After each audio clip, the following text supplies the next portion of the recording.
Welcome, everyone, and thank you for joining our first virtual event. I'm Laura Champion, Director of the Structural Engineering Institute at ASCE, and I'm joining you today from my home office in Reston, Virginia. This special virtual event highlights content from Structures Congress 2020 that was planned for this week in St. Louis.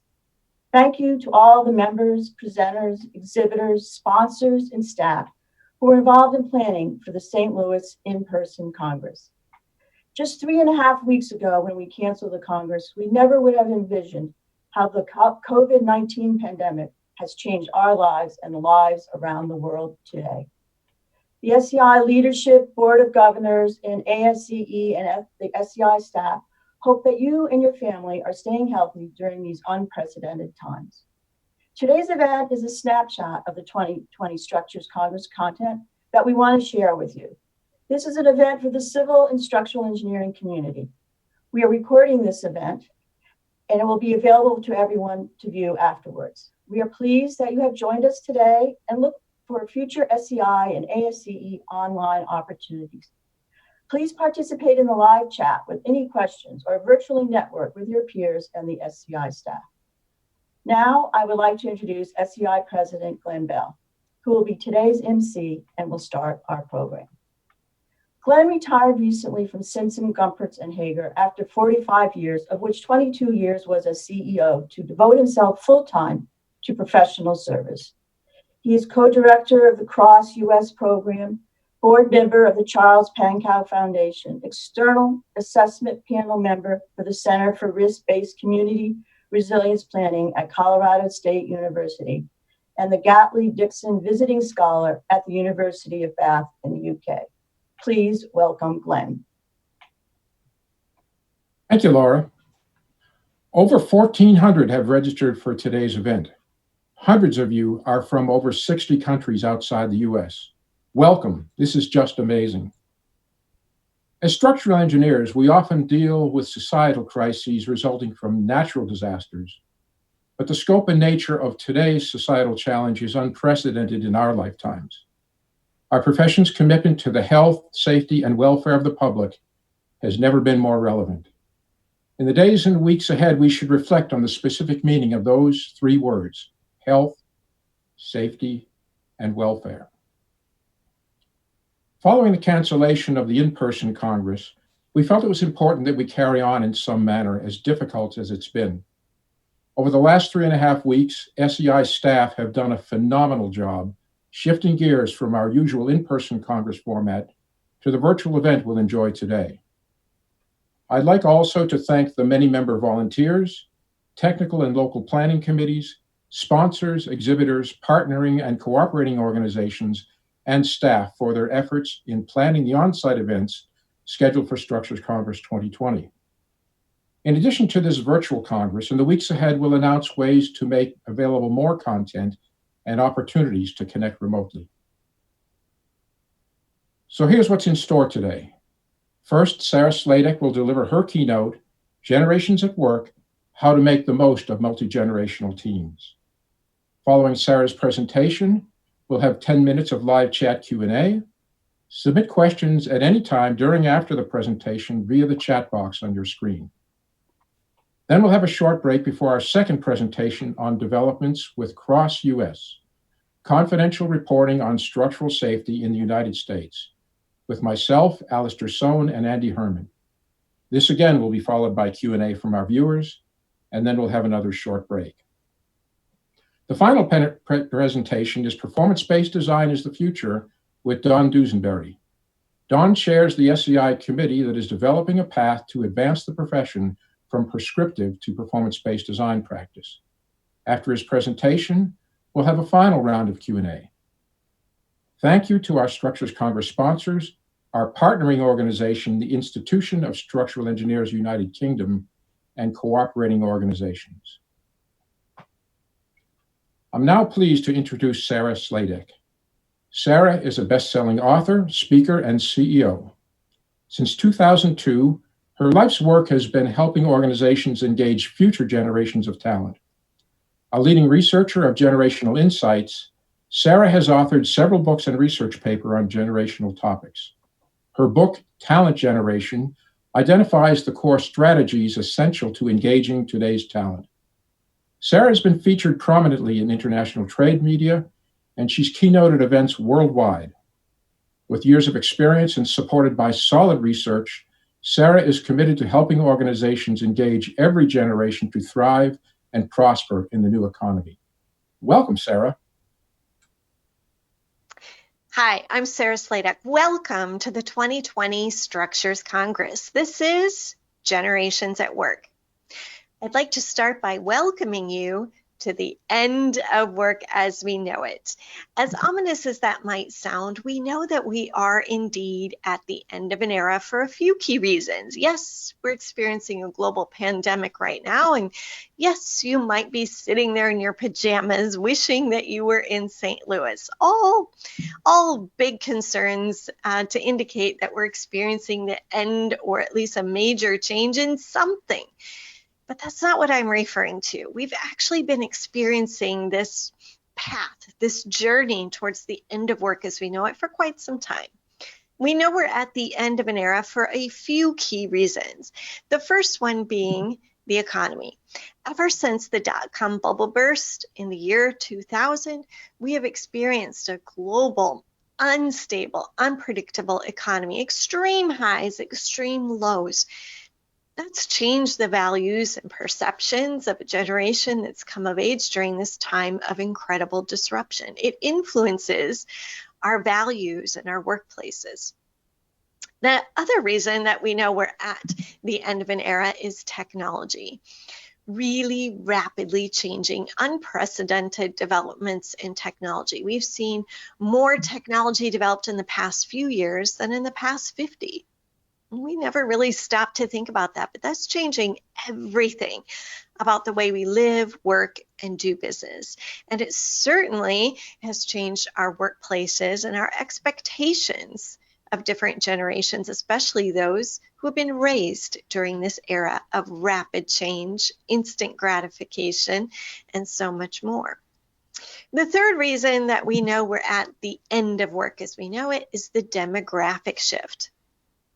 So here again, we don't spend a lot of time thinking about it, but the baby boomers were the majority of the workforce for 34 years. Over 3 decades of the same management styles and values and principles were in place. Many of our organizations are still largely run by baby boomers. However, at the end of 2015, boomers ceded the majority of the workforce to the millennial generation, a very young generation. And for the first time in a really long time, our workforce is now getting younger instead of older. This is on the verge of ushering in so much change. One thing is certain, change is inevitable. We are definitely experiencing the end of an era. We especially know this in your industry. As I was preparing for my talk today, I did some surveys and interviews with some of your leaders, and here are some of the comments I received in return. Our industry needs to reboot, not remain in the 1850 mindset. The world is changing. We need to change as leaders to keep up. Otherwise, we're going to be completely automated. Or how about this one? We need to be focused on emerging leaders, teaching them leadership skills, negotiation, communication, other critical skills, because our future leaders are going to have to be able to do things like be creative, communicate ideas, care for others. It's not going to be just leading in terms of calculations and mathematics anymore. They're going to have to do the things that computers simply can't do. Or how about this one? Our industry is concerned about retirements, definitely, with that baby boomer retirement wave. And now we have to get young people into the field, and that's been more difficult than was expected. So we all must be mindful of the future. We've got to work together. We have to learn from one another. I think these are excellent insights as to the state of the industry right now, the state of the workforce right now. We are definitely at that end of work as we know it, but we're at the beginning of something new and different. Our organizations are either going to see this as a great challenge or a great opportunity, depending on how the leaders like you choose to approach this situation. But before we go forward, we have to go backward. We have to go back and look at some of the changes and fully understand this generational shift, this demographic shift that's occurred. Because when we look at generations and we study the changes that are occurring, we know that generations are heavily influenced by what happens in their childhood and adolescent years.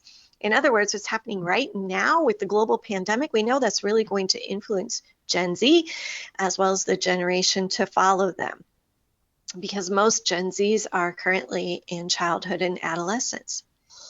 So let's take a brief tour through history and really understand how the heck did we get here? How have those values shifted? How have generations been influenced and influential? We'll start with that baby boomer generation, very large population globally. And when we look at some of the influences of this generation, we know that that one of them is looking at stability, looking at, when you look at this picture, the typical grade school picture of this generation, we can see that there are many similarities. People are wearing the same outfits. They have the same haircuts. Everyone's wearing dark shoes. That idea of consistency, stability was evident in the boomer generation. But when the boomers came on the scene, they were raised to be the next great generation. It was a post-war era.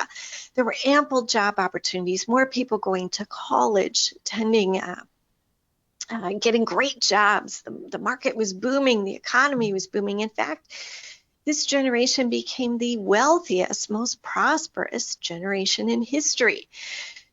But as we look at their influences, they were raised to follow a very similar path as the generation that came before them and the generation that came before them, in that you would go to school, you would get a job, you would get married, you would have children, in that order, I might add. And everyone watched fairly family-friendly programming together, and you would get a job and you would work in that job, perhaps at the same company, until you retired. But then, boom, something happened. A major wave of change. An entirely new generation is born. Generation X, a very small population in comparison to the baby boomer generation. Generation X is called X because they were born at the crossroads of cultural and social change. So when we look at civil rights, women's rights, lots of changes happening in society during this time. One of the best visuals I can show is of the Beatles, because the Beatles came on the scene at the tail end of the boomer generation in 1964. Notice once again how everyone kind of looks the same. Just as in that grade school picture, there's that sense of conformity, right? But just 3 years later, in 1967, it's the Gen X era, and the Beatles look like this. Oh my gosh, what happened? So this is really important. Anyone born in 1964 or earlier was raised to value that idea of conformity, blending in, following certain social rules. But anyone born in 1965 and later has been raised to value individuality. Do what you want. Do what makes you happy. And boy, do we see this play out in the workforce. We're going to talk about that in a little bit greater detail momentarily.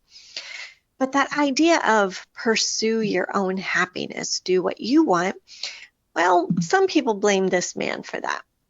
Because all of a sudden we had a childhood educator telling children, you are special, you are unique, do what makes you happy. And as long as you're doing what makes you happy, maybe that means divorce. Almost overnight, the divorce rate for the parents of Xers skyrocketed. And now we have the majority of Gen Xers being raised in either two-parent working households or single-parent households. They became the first generation of latchkey children, largely raised to be very self-sufficient and independent. In the 1970s, that introduced decades of mergers, layoffs, downsizing. Generation X became the first generation never to really know job security. In 1980, cable television arrived.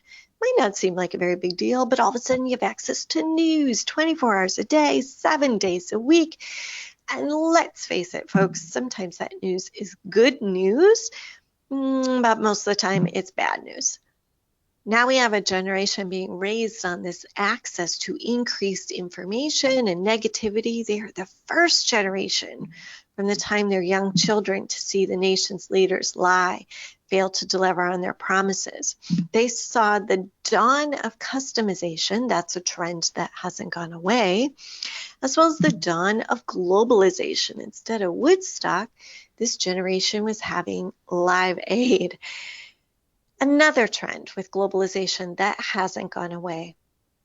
But by and large, change began to accelerate, and initially this led to a lot of rebellion. Those of you who are Xers in the audience will recognize Twisted Sister and their mantra, "We're not going to take it anymore." So we got used to one wave of change, and then boom, there's another wave, and another generation is born. This generation is significant because they become the largest generation in history, even larger than the baby boomer generation, which means they wield a lot of power and a lot of influence. They've also been the most studied generation in history, the most criticized generation in history, largely because this generation really became the personification of change.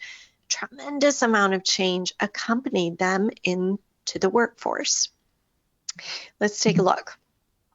This generation, like Gen X, have also observed the nation's leaders lying, failing to deliver on their promises. They actually saw the fall of entire corporations due to unethical practices. But this generation also observed some radically different influences, a lot of violence close to home, from school shootings to September 11. So we saw the pendulum shift from really hands-off parenting, with Gen Xers especially, who were raised to be very self-sufficient, but also with boomers, just be home in time for dinner type of mentality. We saw that hands-off parenting become extreme hands-on, or what's become known as helicopter parenting. Millennials are, in fact, the most supervised, protected, provided for generation in history. Think about car seats, bike helmets, never eating in a cafeteria that serves peanut butter. Many of them moved back home after college. They've been dubbed the trophy generation because they've always been rewarded for participation, not achievements. Who go out for the team, everybody gets a trophy. And as young adults, we've seen this emerge into this need for ROI, return on investment. If I'm giving you my valuable time and skills in the workforce, what are you doing for me in return? We all know this generation's been raised using technology, but you might not fully comprehend what that means if you're not a millennial. From the time they were very young on basic needs assessments, this generation would rank access to technology on the same level as access to oxygen and freedom. Think about that for just a moment. In other words, if you've never known life without technology, you can't even fathom it. Can't even fathom it. They had a very rocky transition from college to career. They have become known, in addition to being the trophy kid generation, the delayed adulthood generation, the failure to launch generation, because they are the most debt-ridden generation in history. Many of them graduated during the time of the recession, and as a result had a very rocky transition from college to career. As I mentioned previously, we are now observing Generation Z. The oldest Zs are just beginning to enter the workforce, and they are, of course, going to be heavily influenced by this social shift that COVID-19 is now introducing into our world. That remains to be seen how it's going to influence this generation, but here's what we know about them so far. Generation Z, like millennials, have been raised using technology, but for them it's always been mobile. They've always had the world literally at their fingertips. They've always had the answer to every question thanks to Google. And they've been raised during this era that really celebrates diversity and inclusion. They use social media that is highly instantaneous, highly visual. They actually consume and create more content than any other generation. And there is now proof to research to prove that their brains have developed differently than any other generation, in that they obtain information and memories almost exclusively through videos and photos. So imagine how our marketing is going to change down the road. We are moving into an era of real visual learning.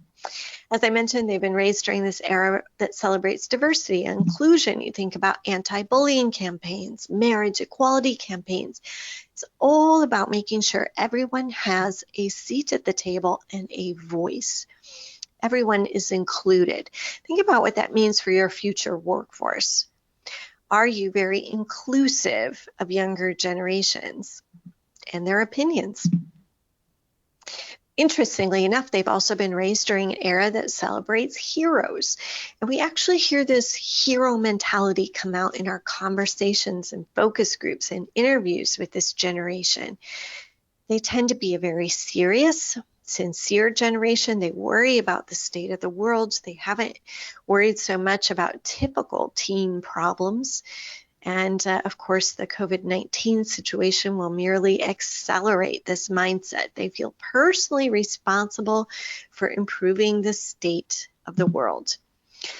Just as millennials ushered in this digital age very quickly, we're moving to a cyber age, starting to hear a lot more about robotics and artificial intelligence, or traveling to the moon, or living on Mars. And Gen Z absolutely embraces these concepts. I want to show you a writing sample of a Gen Z child from this boy. It's the son of a friend of mine. A few years ago when he was younger, his kindergarten class was asked to write 3 sentences about themselves. This Gen Z boy wrote, "I can poop, I can pee, I have an iPhone."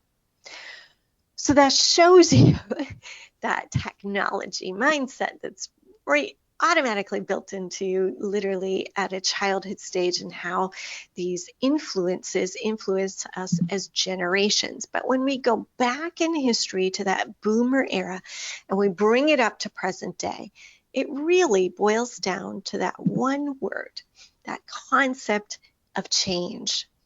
Unprecedented, quick, fast, huge amounts of change.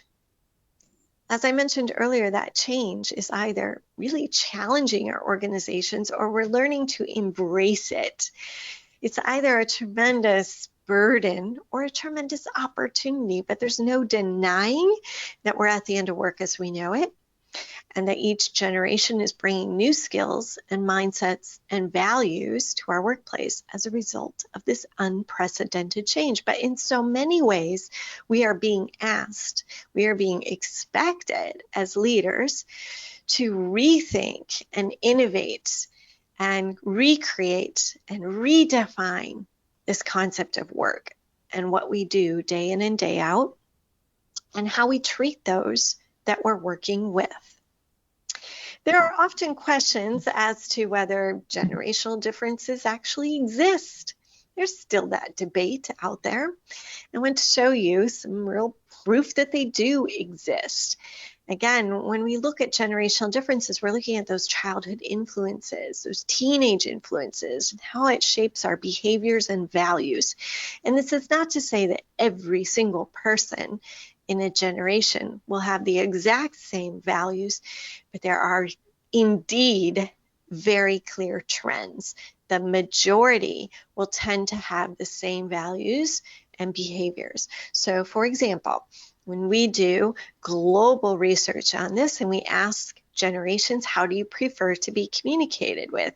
Not every person in every generation will say the exact same, but there are definite trends. Baby boomers will say they want to communicate face-to-face. Gen Xers will say they prefer communicating via email. Millennials will say text. And you might be surprised to find out what Gen Z is saying. We've done global research on this. Gen Z is actually saying face-to-face. We're actually seeing a return, a little bit of tech fatigue going on. Yes, they're still using their technology for entertainment, but they say when it comes to the workplace, 100% they want that face-to-face. They really value that. But here we see generational differences in how we communicate. We also see generational differences in how we describe the ideal leader. For example, baby boomers, the majority, will say they want a leader that's wise, that's smart, that's experienced, knowledgeable. Probably because there's a little bit of that hierarchy mindset built in. It's always been about the experienced and wise leader. For Gen Z, they say they want an honest leader. Not surprising considering all the disruption, all the lies that Gen Z came of age alongside. Millennials say they want a collaborative leader. Here again, not surprising considering they've been raised as the most protected, supervised, provided for generation in history. They were raised with very close relationships with the adults in their lives, parents, teachers, coaches, mentors. They want that same experience in the workplace. And Gen Z, for them, they want leaders who are positive.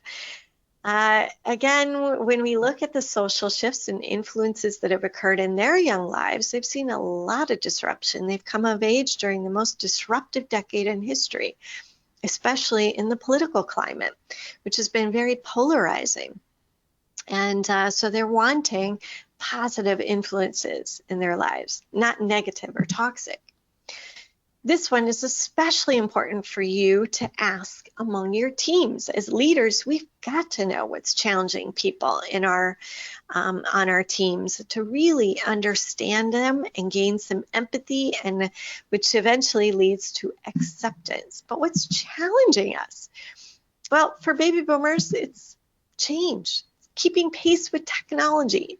It's understanding how to stay relevant and meaningful in a very disruptive marketplace. They're feeling challenged and threatened by that. Gen Xers are wanting work-life balance. They're often caring for aging relatives at the same time they're caring for children under the age of 18, and they're pulled in that constant battle between that work-life balance. Millennials desperately want to be taken seriously. They want respect.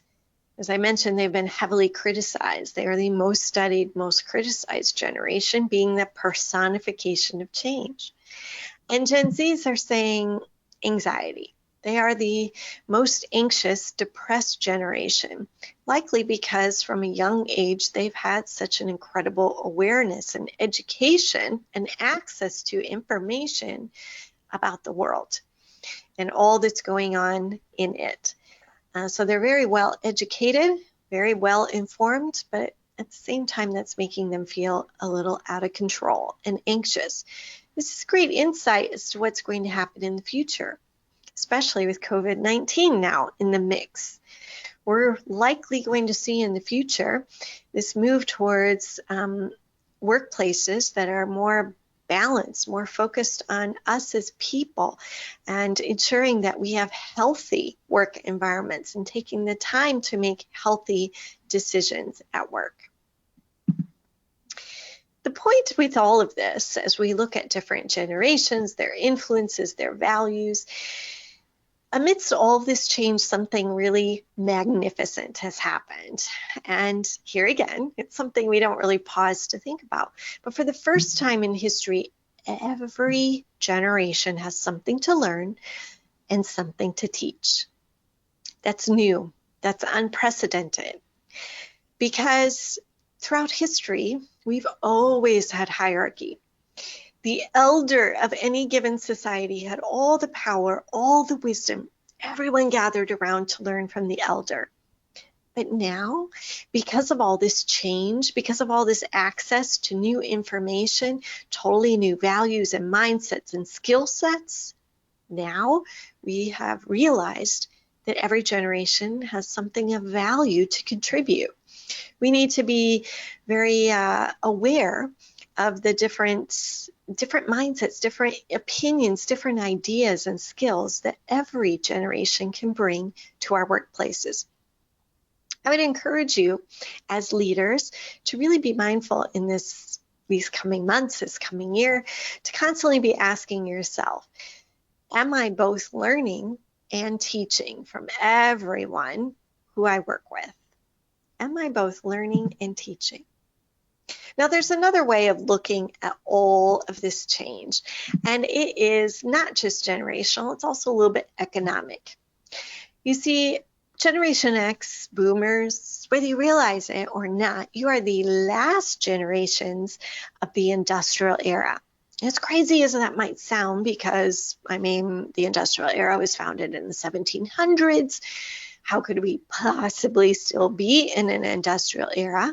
Well, when you think about it, in the industrial era, these core concepts and management principles existed. Every organization and structure, every department would have a hierarchy. There was very linear thinking and scheduling and processes. Everything had a schedule, everything had a process. You would do A and then B and then C. You would start your career at the bottom of the ladder and work your way up. Everything was organized according to linear thinking. However, for the generations that have followed, millennials and Generation Z, they've been raised during this era that is fueled by ideas and innovation, instant gratification, flexibility, mobility, customization, globalization, and so much more. In other words, linear thinking and processes have really been thrown out the window and replaced with this ideas in innovation, instant gratification mindset. So not surprising, we tend to have these gaps in the workplace. And if I boiled all the gaps down to one core concept, one core reason, it is this. We have industrial era thinking and managed organizations and leaders trying desperately to engage and retain the talent of post-industrial raised workers and leaders. And it's not working. I'm going to show you a chart to explain what's happening. In this industrial mindset, these organizations tend to be run by hierarchy. They focus on the bottom line, on profitability more than anything else. They celebrate experience, seek to be reliable, manage people, maintain status quo. They focus on the work, on the job, and they talk a lot about the past, the good old days. But in this new era, this post-industrial era, which has also been referred to as a talent-driven economy, it is virtually the opposite in every single way. It's collaborative. It's putting people first. It's seeking to be innovative and adaptable, to lead the way, disrupt the norm, focus on the purpose, a greater mission, a call to action, and focus and concentrate and talk a lot and plan for the future. So here's my question to all of you on today's summit, Congress session. Which of these columns best describes your organization? Are you in the red column? Are you more industrial thinking and managed? Or are you in the blue column? Are you more a talent economy ready, future ready? And I think we will find that many of us are in that red zone. Maybe there is recognition and a little bit of effort beginning to move to that blue zone, but data repeatedly shows us that most organizations, most leaders are stuck in red. There are many outcomes to this. One I will focus on right now, and that is how we judge one another in our workplaces. For boomers and Xers, they tend to judge themselves and judge others based on their results and professionalism in the workforce. Did you get the job done? How professional are you? Are you well dressed? How experienced are you? How many credentials do you have under your belt? And so on. But for the talent economy thinkers, they judge themselves and others based on potential and ambition. As a result, perhaps you've heard it in your own workforce. You will have young people say, well, I deserve the raise or I deserve the job because I have had the drive to learn, as opposed to Gen Xers and Boomers who would say you don't get the job or the raise or the kudos until you have the experience. So here is just one example of how that tug of war between the two mindsets plays out. Tell me, what is wrong with this picture? Anyone notice anything?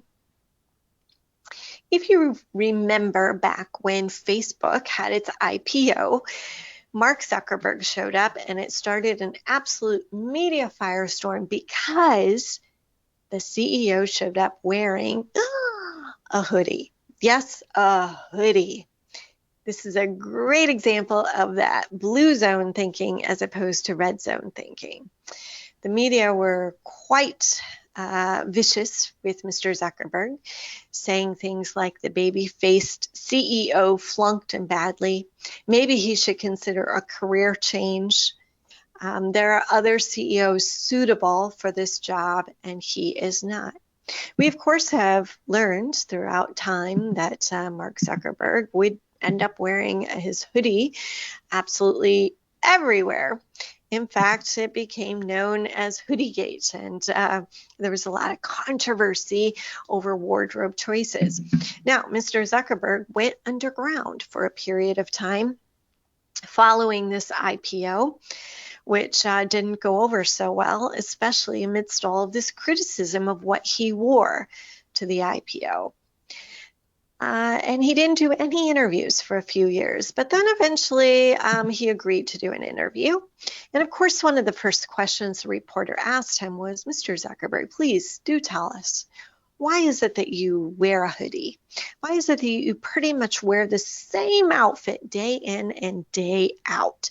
And Mr. Zuckerberg's response really surprised everybody and shocked everyone, because he said, I wear the same thing because I'm trying to build a company capable of influencing over 1 billion people. So when I get up every day, I don't want to spend my mental energy thinking about things that aren't important to this mission.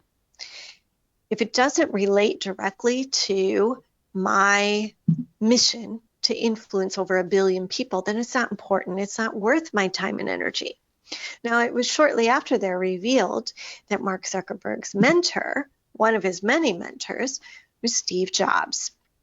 And of course, Steve Jobs did the same thing of wearing the same outfit for a long period of time, pretty much the exact same outfit for over a decade. But he wasn't criticized for it the way Zuckerberg was.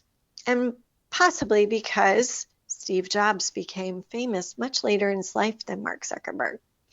In any case, it's a great example of that mindset, that tug of war that's happening between generations in our workplace. Now, there's something else that's happening in our workplace as well, and it's that fear of change.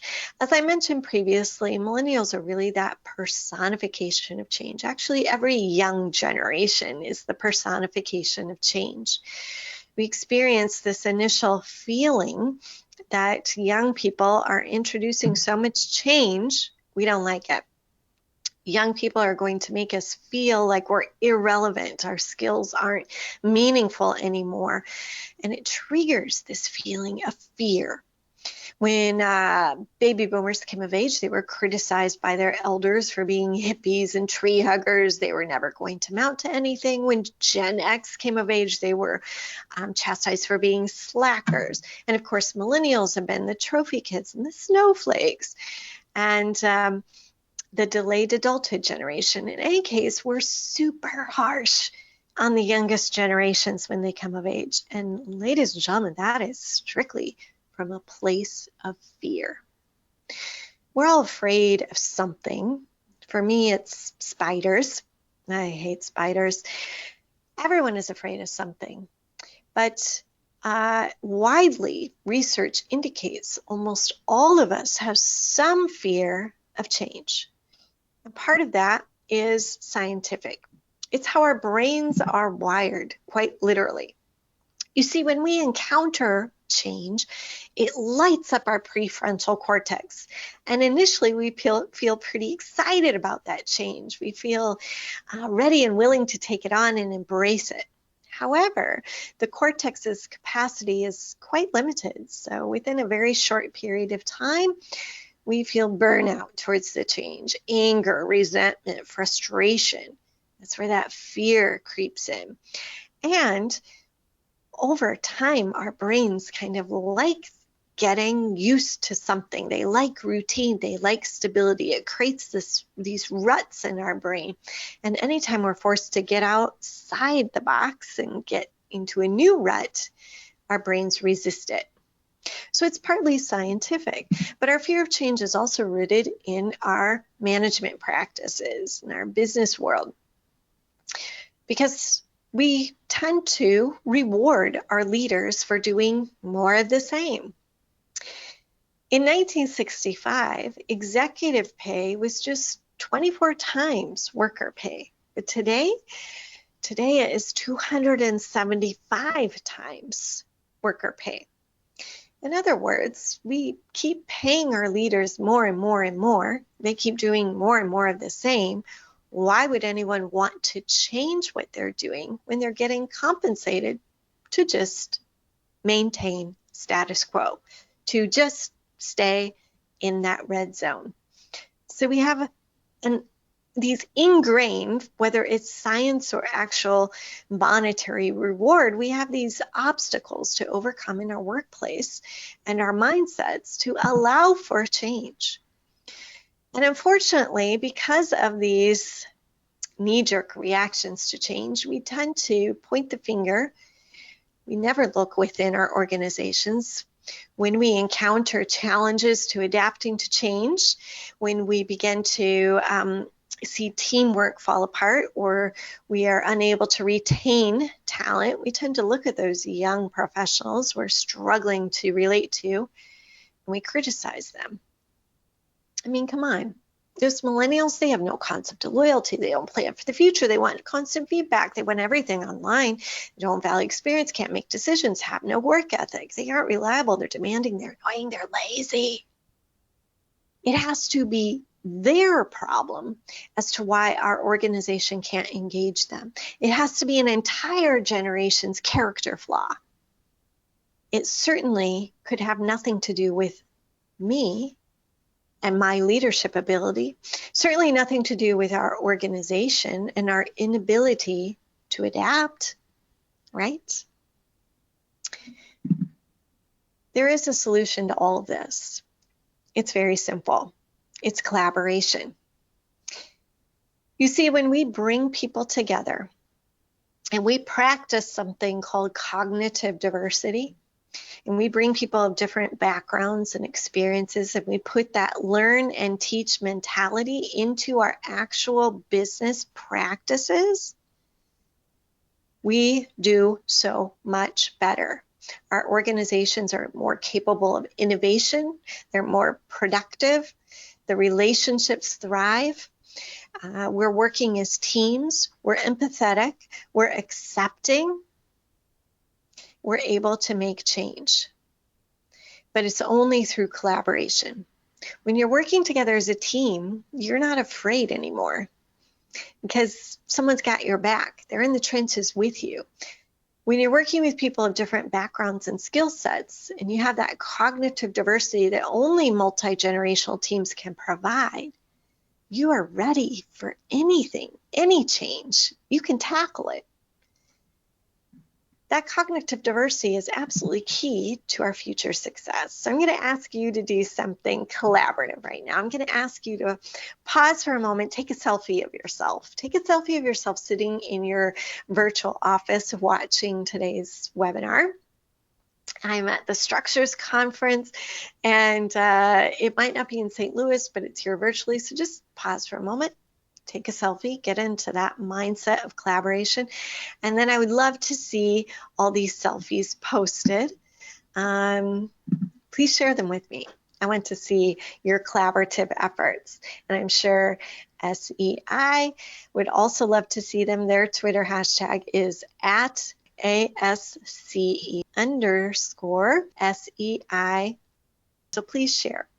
Now, what do selfies have to do with what we're talking about today? Well, quite a lot. If you've noticed in recent years, there's been celebrities, the Pope, our former president, royalty, so many people taking selfies. And even pets have been taking selfies. But the selfie is a great example of what I call trickle-up effect.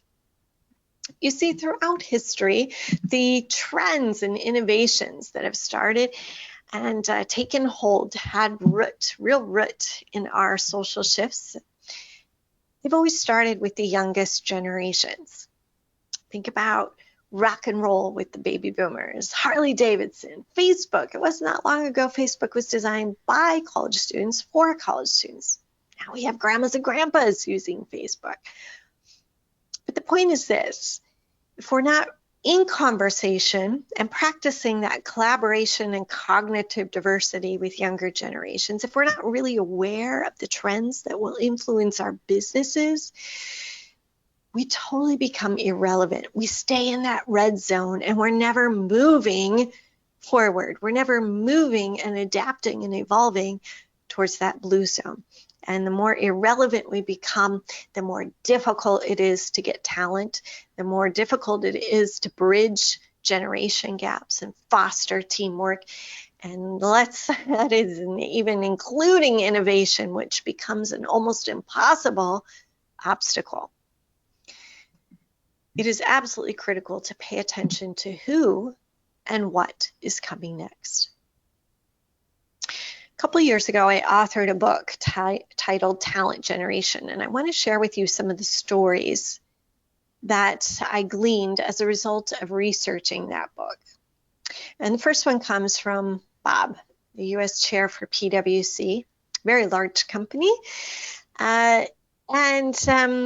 He shared in Harvard Business Review a very large editorial pleading with his fellow leaders and CEOs that please, please, please pay attention to younger generations. Don't make the same mistake that I did. He realized that even though his company was bringing in and recruiting 8,000 new young people every single year, so many of them were leaving. And it wasn't until they did an employee survey that he realized how little he knew about them. And he realized he had never taken the time to get to know one new young person on his staff. And of course, it wasn't until he began to really pay attention to the trends, to the people, to who and what was coming next, and fostering that teamwork, was PwC able to reverse that trend and decline. We're all familiar with the Kodak story, or are we? Kodak is renowned for not switching to digital photography fast enough, staying in that red zone, not innovating, but they were in the red zone for more reasons than one. They actually, just a year or so prior to claiming bankruptcy, Kodak was cited as having one of the oldest workforces in the United States. In other words, they just stopped recruiting and retaining young talent. And there again, they lacked collaboration, cognitive diversity. They were unable to see the trends and respond to them effectively. Put that into contrast to EY, which was founded in the early 1900s, much like Kodak, but they are thriving. They are hosting high school town halls. They are hosting events focused on robotics. And they say that the secret to their success, which they're constantly bringing young talent, their recruitment efforts and their retention is off the charts. But they say it's because they are always pushing towards that blue zone. They're always pushing towards innovation.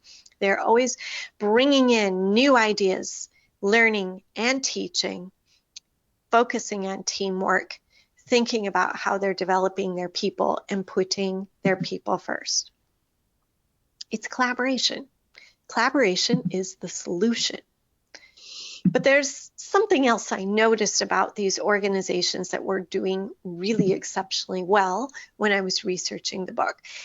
All of these organizations do these two things better than any other organization out there. And it's why they have very high-performing teams, high employee engagement, and high profitability. They put their people first and they stay future focused. No matter what, people first, future focused. Think about that mindset in your own organizations. Whether you realize it or not, you've been heavily influenced by these guys who started their company in a garage, the founders of Google. Yes, they created this great technology, which we all utilize today. But more than that, they dramatically changed work as we know it. Because they founded their company in the late 1990s. And they announced shortly after their company's founding that they were going to create a revolutionary new concept to management. Because they believed that people want meaningful work, knowledge of what's happening in their environment, and the opportunity to shape their environment. And they believed that if they created a company that was based on these principles alone, it wouldn't matter what type of business they were running. Employee engagement, teamwork, profitability would be really, really high. Now, we all know the story and how it turned out for Google. But at the time, they were heavily criticized for this because at the time, we were all still in that red zone. We couldn't see the blue zone at all. We were heavily ingrained in that industrial era thinking. And the founders of Google were heavily criticized. They said, it's fluff. No one's going to go for that. That is meaningless. It has to be all about profitability. But Google has since proved us wrong. Leonardo da Vinci, he himself, an engineer, obviously well known for all of his major achievements, but this quote, "Knowing is not enough, we must apply. Being willing is not enough, we must do." And that's what I'm going to encourage and challenge you to do with this information. There's so much advantage to having a multi-generational team, but it really ultimately comes down to you. You make the choice. What kind of leader are you going to be? What kind of mindset will you have? Will you stay in the red zone or will you move your organization towards blue? What can you positively influence? How can you collaborate and bring teams together? Because there's one thing that's certain. We are all different generations with different skill sets and values, but we have one core similarity. We all, regardless of our age, regardless of our career, regardless of our role, we all want to belong. We want to be part of a team, part of a bigger mission. We want to feel valuable and that our contribution matters. We all fear change to some capacity, but now more than ever, especially as a leader, it's absolutely imperative that you overcome that fear and that you're able to see past it, see your future, create a vision, and be an inspiration to your teams. Because there's one truth in every aspect of business and in life. Either we're changing and we're growing and we're evolving, or we're dying. There is no middle ground. You need to lead your organizations towards change. You need to lead your organizations towards collaboration, towards that blue zone. You need to pave the way and make room for the next generation because ready or not, they are on their way.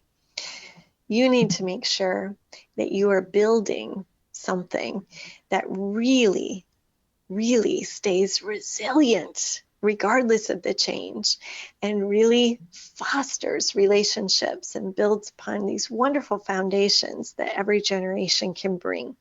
Be the place, be the leader, the one that everyone wants to be a part of, the one that fosters teamwork, collaboration, cognitive diversity, the one that puts people first and stays future focused. And you will see greater success with every generation at work. Thank you for your time, ladies and gentlemen. It was an honor to be here.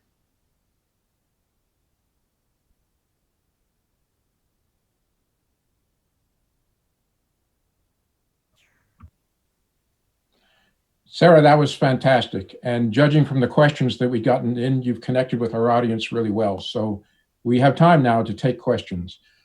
Sarah, the first is this. You mentioned the need for generations to collaborate and certainly threw down a great challenge for baby boomers and Gen Xers to embrace change. What's your advice for millennials and Gen Zers in this mutual collaboration? So I think for young people, there's a great opportunity to just speak up, ask and invite, be part of the conversation, part of that dialogue piece. In order to have some cognitive diversity in our workplaces, we have to make sure that everyone has a voice, everyone has a seat at the table. If you aren't given that seat at the table, at least take time to seek out mentors. Take time to invite someone out to lunch that you work with, and do your part to foster those intergenerational relationships yourself. Great. And here's another question that I think is related, but it speaks to the large age gap between some generations. Do you have any additional comments or suggestions about effective communication between those generations that may have large age gaps? Mm-hmm. So yes, we have seen generations span larger age gaps, especially with baby boomers and Gen Xers, even within those generations, because change is now happening faster. And so generations are now getting shorter in terms of their time spans. As far as generational workforces where you have a real large age span and age difference, those generational gaps can be very prevalent. As I mentioned in my comments, it's a great idea just to start having dialogues, just to ask people, what are you challenged with? I think it's also great as leaders to take time, as I mentioned, going out to lunch with others that you work with and fostering that interdepartmental lunch activity. Take someone new out to lunch every month. Or in this era of COVID-19, it's maybe having a Zoom chat with someone different every month or every week, getting to know one another. That helps to foster those relationships. And it's also a great exercise for leaders to just take some time, develop your own young think tank. You know, start talking literally with the future and with those that you work with, but also perhaps young professionals outside of your workplace, to have that future focused mindset and really dive into acceptance and empathy. Great comments, thanks. This next question is that your description of the profiles of Gen Zers seems rather different than millennials. So do you have any thoughts on how things will continue to change as the Gen Zers become more prominent in the workplace? The differences between multiple generations seems complicated. Do you have any suggestions, for example, for millennials to embrace Gen Zs and vice versa? Yes. Well, so as more Gen Zs enter the workforce, and it is an interesting time because we are experiencing history right now. What's happening right now is certainly shaping our values and will continue to further shape Generation Z because they're experiencing childhood and adolescence during this time of disruption. But what we know for already for a fact, based on our research, and I think that the current situation is just going to accentuate it, Generation Z really seeks stability. So being in an era of disruption, and a lot of change happening. They're wanting secure jobs. They're wanting secure relationships. Millennials tend to want that as well, but millennials also tend to approach things from more of a collaborative standpoint, and they're seeking more of a return on their investment. And I think the key point is that, yes, to recognize that we have perhaps differences, different viewpoints, different skill sets, but also to look for the similarities that we have within our teams, and find the commonalities, the common culture within your workforce, the common values, the shared experiences, and really focus on those as well as seeking to understand what differentiates us and our skill sets. Great, thank you. While you were speaking, a follow-up question came in on a similar topic. Do you have any thoughts on how many generations is a good idea to have engaged in a conversation at one time, or a team? What's the most productive mix of generations and a less productive one? Any thoughts about that? I don't think there's a right or wrong answer here. I think it's great to have as many generations as possible. Again, that's where you get the real cognitive diversity. The more diversity there is, the richer the conversation, and the skill sets and the innovation and productivity that occurs. In fact, Nielsen Research has done research, and the most diverse teams in terms of cognitive diversity tend to by far be the most productive and innovative in comparison to teams of similar ages and similar backgrounds. So I think the more the merrier. If you have everyone from baby boomers to Generation Z, that's fabulous. Be inclusive of everyone on your team. Great, thank you. Yes. Here's a challenging one. We have, as I mentioned earlier, people from over 60 countries on the line. And the question is, we are a global organization. We work in a very flat world right now, with lots of people working from all over the world. Does your research about generational data apply to countries outside the US? And to what extent? And have you experienced other parts of the world where it's even more complex because the same generational norms that you've talked about don't apply? These are good questions, tough questions. And I did see on Twitter, I love that, seeing some of the selfies coming through, and I'm seeing people in Dubai and the UK and elsewhere. And so, yes, it's amazing, this global audience. So based on our research, we find that in every developed nation, the generational trends tend to be the same.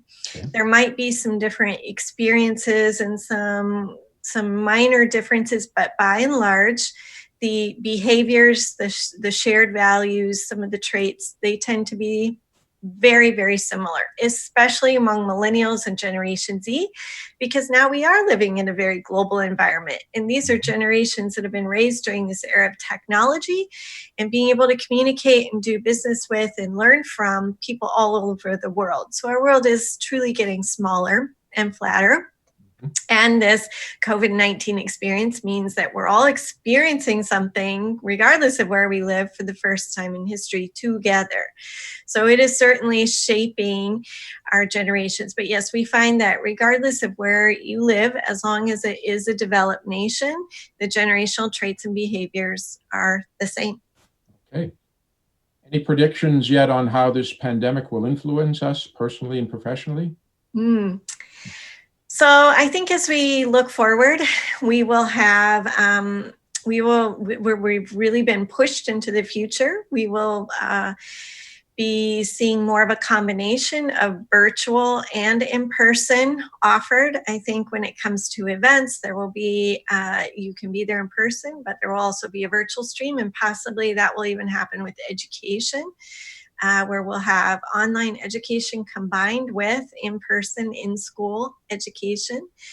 I think we're going to start to see more emphasis. We've been on this path for a while, but greater emphasis on work-life balance, making sure that we are healthy as professionals, healthy personally, and that we're able to work virtually, take care of children. We'll be more flexible and adaptable in our schedulings to allow for more work-life balance. Mhm. And I also think there will be a greater emphasis on making sure our environment, our climate is healthy. And last year, the United Nations, so talk about a global shared experience, the United Nations came out and said that they would really like to emphasize and focus on, in the next couple of years, not just working for youth, but working with youth. And that's a sign of a trend that's to come. They're urging businesses and organizations to be very mindful of younger generations and working side by side with them and bringing in young people to help shape our futures collectively. And so I think we're also going to see this move towards more youth involvement, more of a school to work almost mentality. They'll start learning about careers earlier, being involved in businesses earlier, and in the end, we'll all benefit.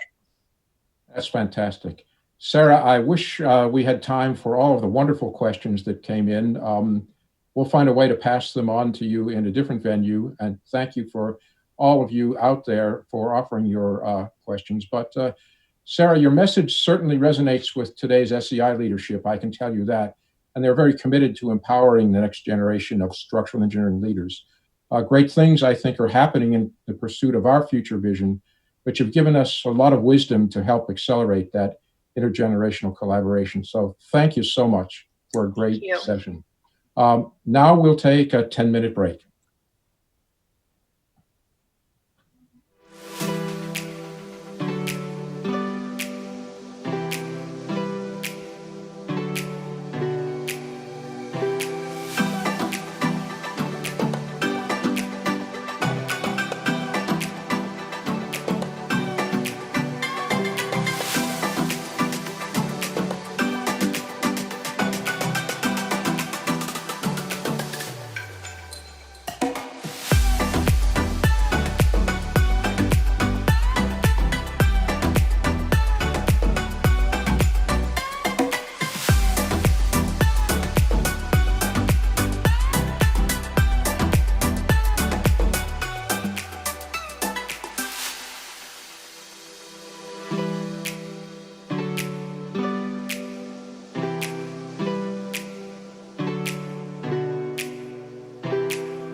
Hi, everyone. Welcome back from the break. Again, I'm Laura Champion, Director of SEI at ASCE. It's my pleasure now to introduce the next presentation by Glenn Bell, Alistair Sohn, and Andy Herman on the developments of the recently launched Cross US, the new SEI program on confidential reporting on structural safety in the United States. After the presentation, there will be a live Q&A chat with our audience again. Remember to submit your questions at any time or after the presentation via the chat box on your screen. Good afternoon. I'm Glenn Bell. I was introduced earlier in this virtual Congress event as the current president of SEI. I'm also one of the two directors of Confidential Reporting on Structural Safety US, or Cross US. This session is about structural reliability, but not in the sense that we usually discuss it at structures congresses. We have no equations. We're not going to discuss reliability indices.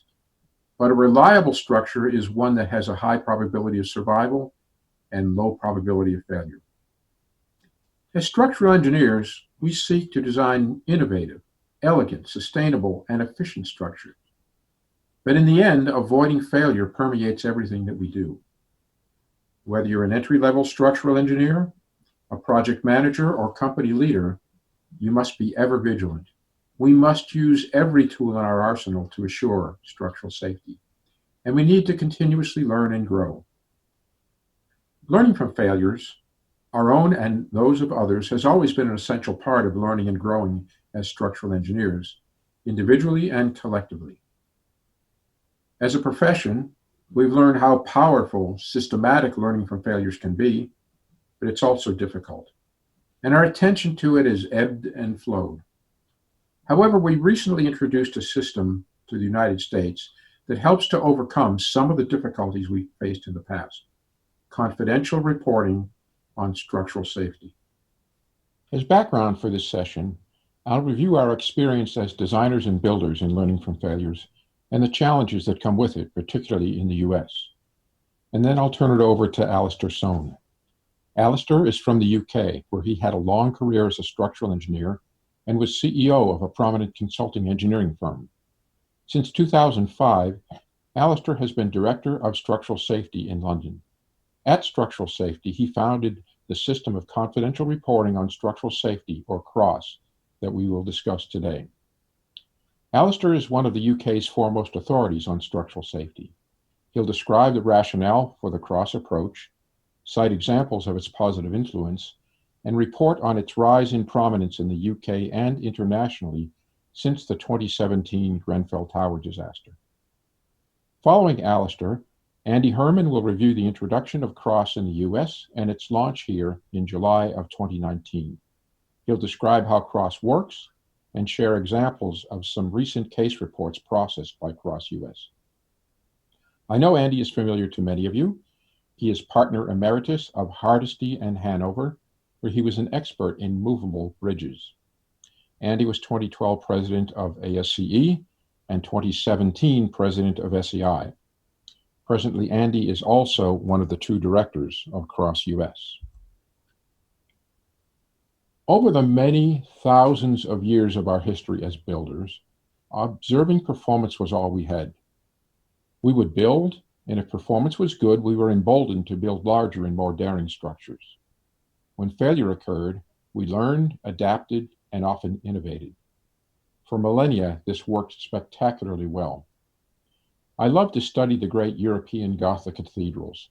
They're a fantastic testament to the power of learning from failures.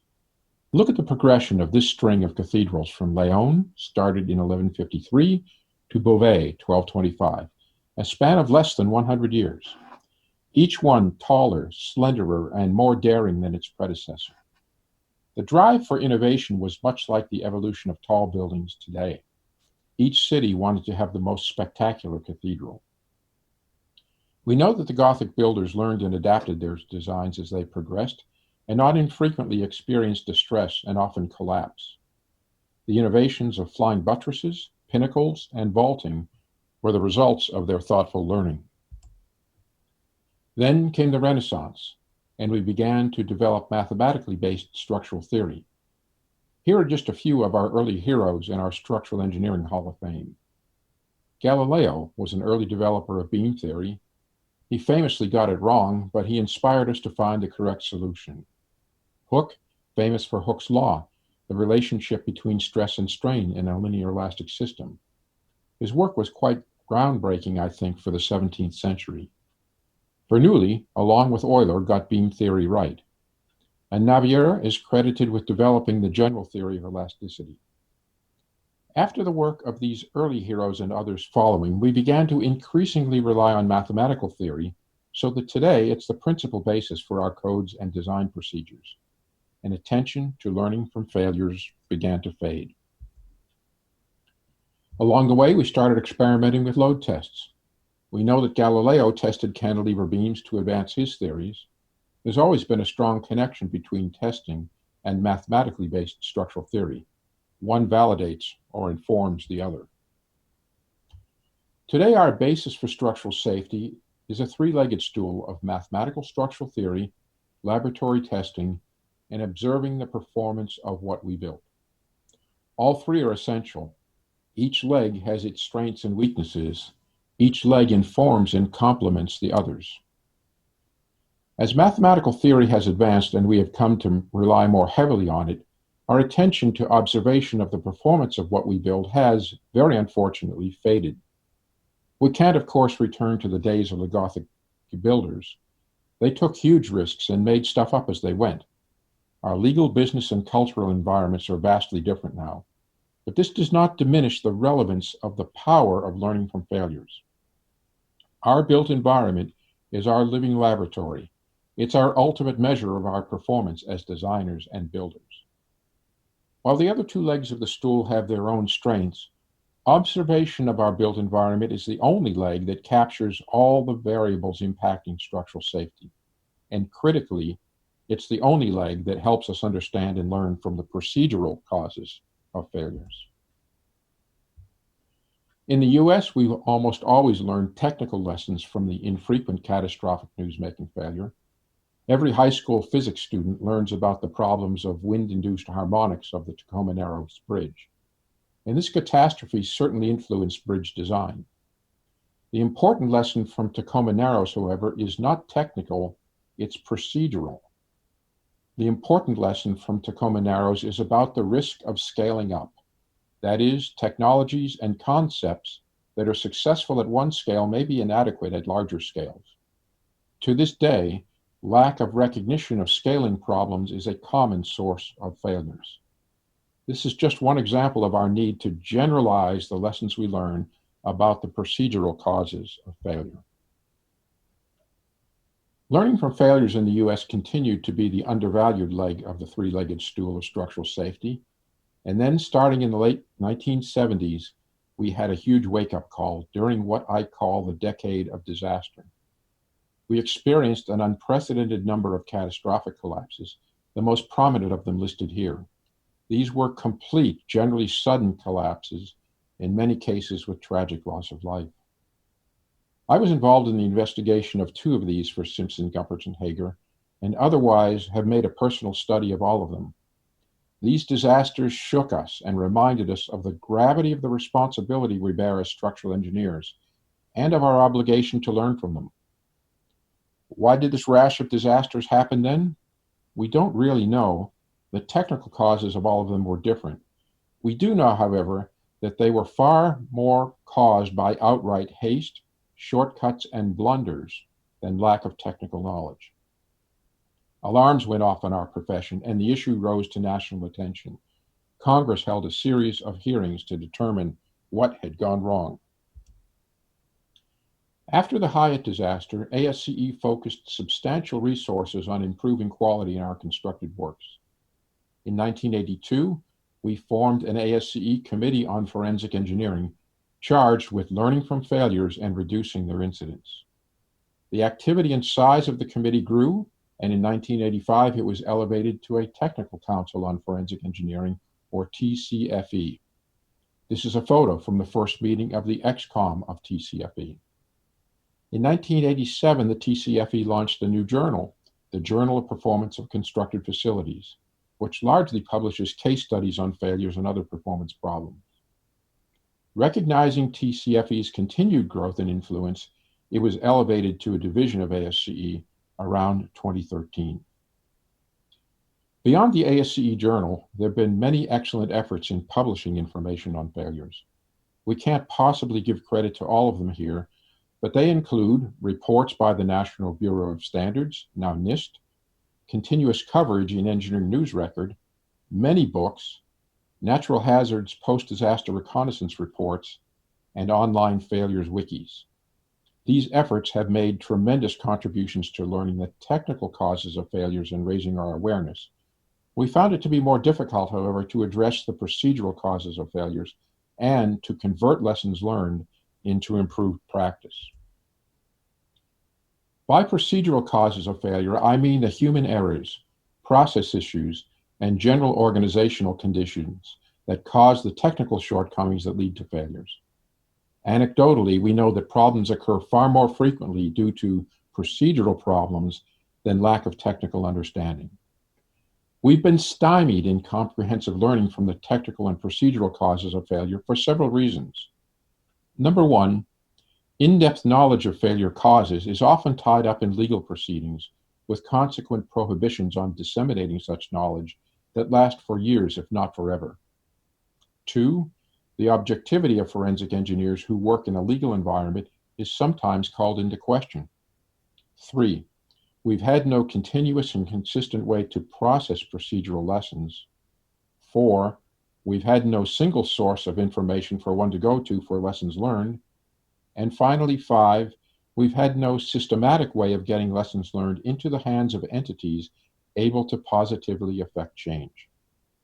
As a result, we've had a gap, a critical gap, in effectively converting lessons learned into improved practice.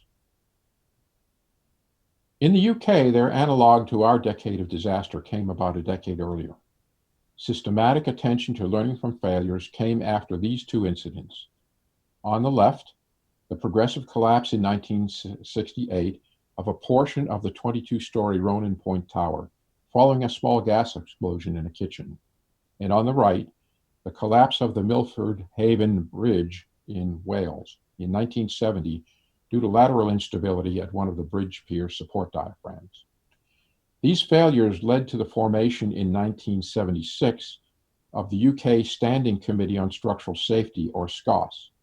This is the analog to our ASCE Committee on Forensic Engineering. SCOSS faced many of the same challenges we have in disseminating lessons on the causes of failure, and the response was their creation of CROSS in 2005. Alistair will pick up the story from here. Thank you, Glenn. My name is Alistair Soane from the UK, and I am Director of the Structural Safety Group, which includes CROSS. We have been working closely with Glenn, Andy, and others in the CROSS US team for several years to develop the ideas that we are now sharing. One of the first principles is to assess risk, and this can be illustrated by a risk pyramid. These are used in aviation, finance, medicine, and now structures. At the lowest level are normal operations during which nothing goes wrong. And then come smaller slices for incidents, occurrences where there are injuries, and those where there are fatalities. The top level events will normally be the responsibility of regulatory authorities, but everything below that can be reported to CROSS. CROSS stands for Confidential Reporting on Structural Safety, and this is a voluntary system. We are sponsored by the two main professional engineering institutions in the UK, the Institution of Structural Engineers, the equivalent of SEI, the Institution of Civil Engineers, the parallel to ASCE, and the Health and Safety Executive, which is comparable to OSHA. They provide our base funding and give overall support. Very importantly, we are independent of any commercial interest, and indeed independent of any external influence, even from the sponsors. As Glenn has said, CROSS was started 15 years ago and is now recognized as being trusted, competent, and authoritative. Whatever is reported, we never criticize anyone, and we encourage a no-blame culture. Reports are submitted on a voluntary basis, and provided there is no risk of names being revealed or punitive action being taken, contributors are quite content to do this. How does it work? A report comes into the CROSS website about a concern or an occurrence. A concern is when a safety issue has been noted before construction, say a software problem. An occurrence is an event that has happened during construction or after a building is occupied, say the unsatisfactory behavior of a structural member. The report is then de-identified by a designated person, of which there are only 2 in the UK. The now anonymized version is sent to our panel of independent experts for comments. These are added to the anonymized report, which, after a legal check, is published on the website. Significant reports are also published in newsletters, and very importantly, generic issues are highlighted in alerts. Then comes the most important part, bringing the reports to the attention of those who can influence safety. Success for safety systems is hard to measure, but we know that CROSS has helped to change the approach in parts of the construction industry, particularly amongst responsible designers and constructors. It is welcomed by building control bodies and other regulators, and has had a significant impact on professional institutions. It is well regarded by industry groups and is taught in some universities. We have influenced thinking in government departments over the years and are now influencing government policy on building safety. There's no doubt that CROSS has had a beneficial effect. Whilst it is some way from Glen's single repository, it is a step along the way, and we are increasing the pace. Now for some examples of reports and subsequent alerts. An extreme case was the structure of a building that was to be a church, and hence needed a large column-free space in the centre. To achieve this, an unusual form was chosen, whereby the top 3 floors were suspended from a deep girder at roof level, spanning the width of the building. To achieve this, there were hangers and various tension components involved. One day, just after the frame was complete and precast floor planks were being positioned, 40 workers had just left the site when the structure collapsed, mainly due to defects in fabrication. It was a near miss, but the event could have been right at the top of the risk pyramid had the workers still been inside. Many near misses are matters of luck and good timing, and the difference between a near miss and a catastrophe can be wafer thin. This and other alerts on the website give advice on how to avoid the problems being discussed. Early one morning in 2016, during high winds, the external leaf of this gable wall of a school in Edinburgh collapsed, and 9 tons of masonry fell onto a path. Another near miss, because a few hours later the path would have been in use by parents and children.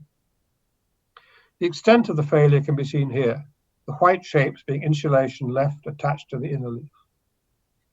It was a modern school, one of 17 built around the same time, and it was quickly found that all had inadequacies in the construction of their external walls. Wall ties were too short and were missing, wind posts had been omitted, and edge fixings to the main steel frame were insufficient. There was a public inquiry, and because of CROSS's experience with defects in construction, we gave evidence. The findings of the inquiry show an entirely unacceptable situation with regard to critical life safety issues. Subsequently, many other buildings were found to be similarly affected. Systemic failure is always bad. Think Boeing. Reinforced autoclaved aerated concrete is different from normal dense concrete. There's no coarse aggregate and is made in factories using fine aggregate, chemicals to create gas bubbles, and heat to cure the compound. The composition is shown in the picture on the right. It is relatively weak, with a low capacity for developing bond with embedded reinforcement. It was used in the 1960s and 70s in structural units, such as roof planks. There was a CROSS report in 2018 about the partial collapse of one such roof, shown on the left, and published in a newsletter. This led to several more reports, including descriptions of other collapses. It has now been found that there are very many schools, hospitals, and other institutional buildings with these roofs, and a special interest group has been set up to monitor the risks. Without the CROSS reports, the problem might have remained undiscovered, until a more serious collapse had occurred. Another near miss occurred in 2018 when a car on the third floor of a crowded multi-story parking garage caught fire. The fire quickly spread to adjacent vehicles on the same floor, and then both upwards and downwards. Fire and rescue services were on the scene within a few minutes, but were unable to stop the blaze until almost 1,200 cars had been destroyed. Fortunately, the building had a substantial concrete frame, and whilst there was much damage and some local floor failures, there was no overall collapse. People in the garage escaped into stair courts which remained unaffected, a tribute to the fire door manufacturer.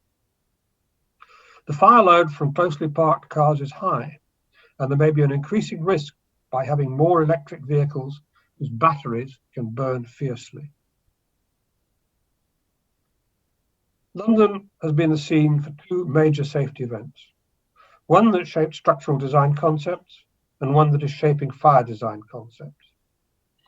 Glenn has already mentioned Ronan Point, which had worldwide repercussions on the robustness of structures and their sensitivity to uncontrolled collapse. Codes were changed, new design rules were adopted, and because the removal of a load-bearing element must not precipitate wholesale collapse, buildings now became safer.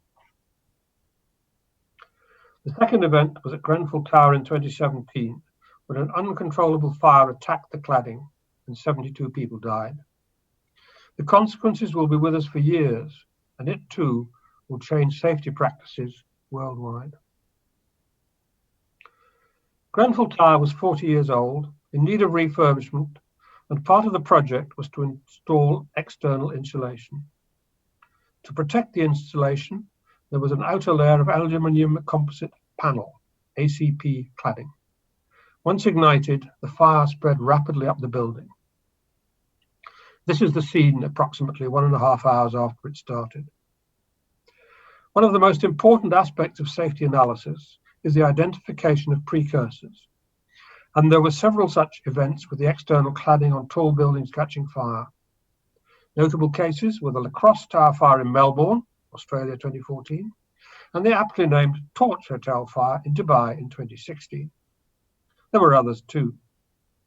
However, the link was not made that there could be many other buildings at risk from flammable cladding. Indeed, there are now concerns about fire risks from some types of high-pressure laminate cladding. The ongoing Grenfell public inquiry, having examined what happened on the night and published its results, is now looking into the circumstances beyond the tragedy and the roles of those involved. This may be followed by criminal proceedings. Following the fire, Dame Judith Hackett addressed generic problems in construction and took evidence from many organisations in the industry, including us. Her report was entitled Building a Safety Future. The outcome in 2020 was new government legislation. This includes steps to be taken for improved building safety and improved fire safety. There is to be a new building safety regulator, and the system is to be supported by more cross-reporting and a new system for voluntary reporting on fire safety. The working title is CROFS, Confidential Reporting on Fire Safety.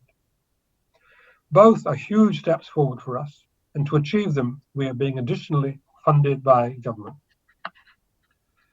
Mandatory reporting of certain life-critical issues will be introduced. This will go some way towards shining a light on practices that might be hidden by legal processes, a perennial problem. After 15 years and the unfortunate catalyst of the Grenfell tragedy, CROSS is maturing and rapidly expanding. At present, there are immense changes to all of our activities due to the coronavirus. Sight must not be lost, however, of other risks, and it would be even more distressing if there were to be building failures because safety standards had slipped. Our designs, perhaps carried out from home, being given the checking scrutiny that is required. Is the level of inspection on site as diligent as it should be when there is a shortage of operatives and increased stress due to social distancing?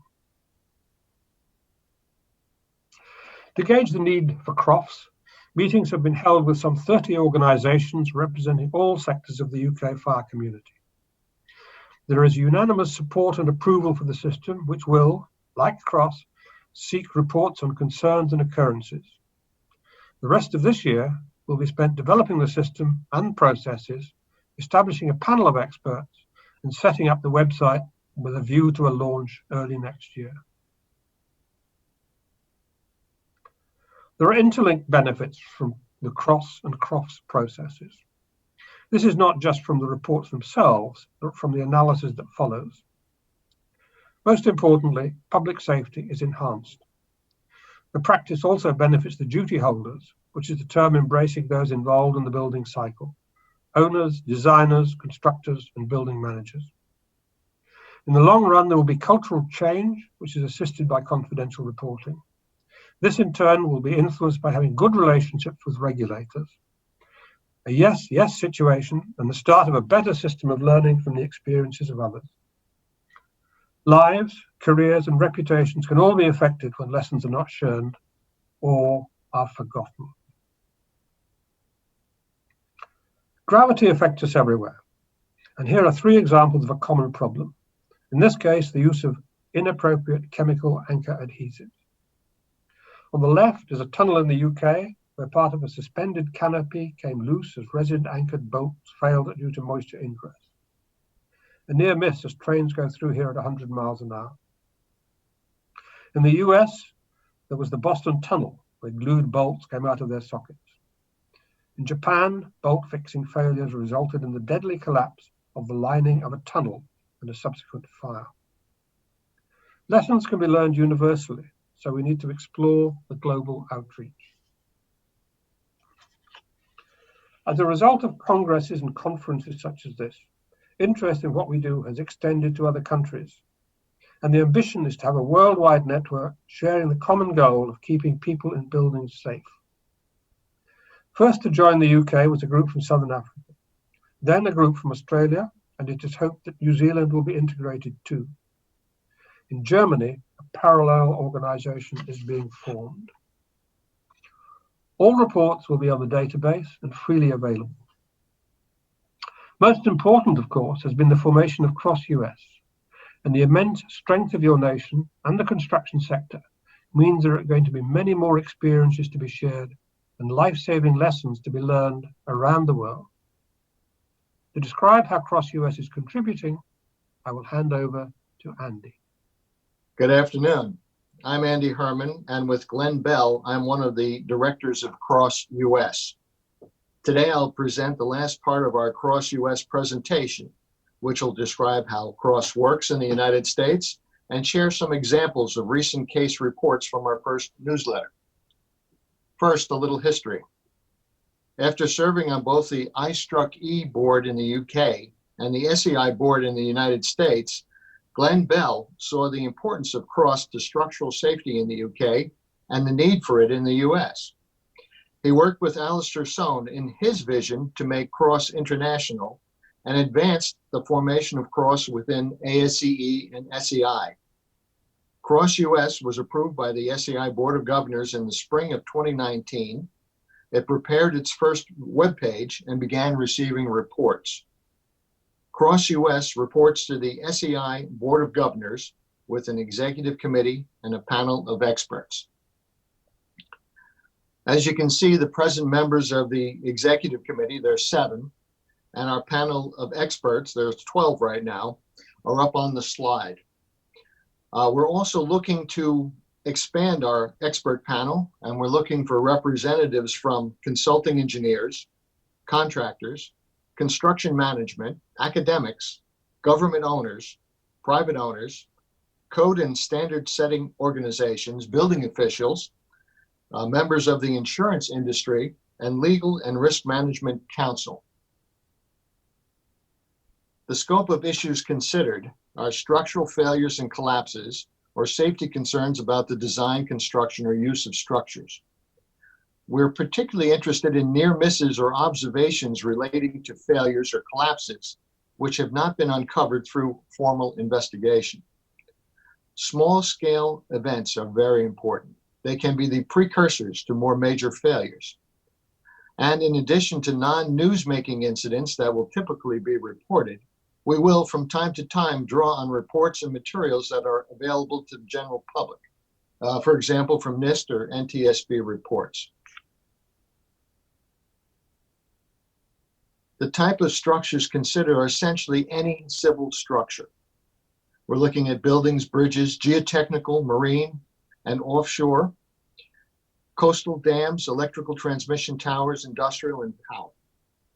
We're looking primarily in the United States, but anywhere in North America. In fact, we've actually received a report from Canada so far. We're not looking at mechanical, machines, automotive, or aerospace. So how does CROSS work? We have a diagram with 5 steps. Let me go through them. Number 1, a report is received by one of our directors, who then reviews it to see if it falls under our CROSS requirements. If there is loss of life or legal implications, we recommend reporting to the government officials involved. 2, if accepted, the director processes the report to remove reporter, project, owner, and other identifying information from the report, and then sends the depersonalized and de-identified report to the expert panel. Number 3, the expert panel analyzes the incident, adds comments and possibly recommendations to the report. 4, after summarizing the comments and re-reviewing the report, it is published, added to the database, and provided to the profession. But just prior to publishing the report, the base report received from the reporter is purged from our databases. Last, number 5, through this process, we hope to educate the industry, prevent future incidents, and influence change while maintaining confidentiality of the initial reporter. Confidentiality is most important to CROSS. A confidential system allows safety issues to be reported without creating concerns in areas like co-worker relations, client loyalty, legal, or insurance. CROSS is a no-blame culture. The reporter's personal information and any identifiable details, such as a project, product, individual, or organization, are completely confidential to CROSS and are not shared with anyone. So let's go to our website. As I mentioned earlier, the CROSS US website went live in the summer of 2019, and it is linked to the webpage of CROSS International. This is a recent screenshot of the webpage, and on the left you can see reports, alerts, topic papers, newsletters, and selected media citations. On the top right, you can search the database, not only of CROSS US, but also the other CROSS partners worldwide. The next 2 red arrows on the right are very important. You can sign up for email updates, and you can submit a report online. Okay, I'm going to do something a little bit different now, something speakers hardly ever do. I'm going to ask you to take out your phones right now. Take out your phones, turn on your browsers, and I want you to download the website, www.cross-us.org.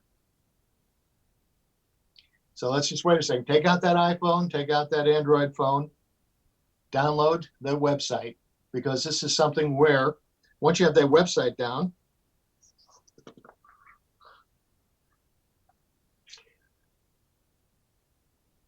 you can look at that red box on the screen and you can put your name and your email address in. And once you do that and submit it, and it's accepted by CROSS, you can now receive the quarterly newsletters, the CROSS reports, alerts, and topic papers. So let's go back to that CROSS US website. In the red box on the slide, there's a section to provide initial reports. Using this icon brings you to the How to Submit Reports page. There's even an area to look at sample reports for submission ideas and formats. This is the slide you get on when you hit that icon. And initially it asks for reporter information, but this is only seen by a CROSS director and used to clarify information. That's if something comes up with a question from the director who needs to get back to the reporter to clarify something. So before a report goes live, reporter information is purged from the system. So we go a little further down the How to Report webpage. We see incident-specific information requested, such as report type, description of the event or concern. If there was a failure, then the cause of the failure if known. It also looks for downloading supporting files, drawings, sketches, and photographs. It looks for lessons that could be learned and structure information. We tried to make it very easy to submit a report, including sample reports, to show how to put one together. If you don't want to do it online, we even have a way with secure mail to send in a report. We are very proud to announce that the first Cross US newsletter was published online in March of 2020, and it contained 5 reports which demonstrate the breadth of Cross's use and value. What I'd like to do now is give a quick highlight of each report and direct you to the newsletter for further details. The first report involves the partial collapse of a roof of a 1-story masonry building in California during a 2019 earthquake. The building structure has concrete masonry walls with roof trusses of wood boards and steel diagonals. There was a seismic foreshock the day before the collapse event.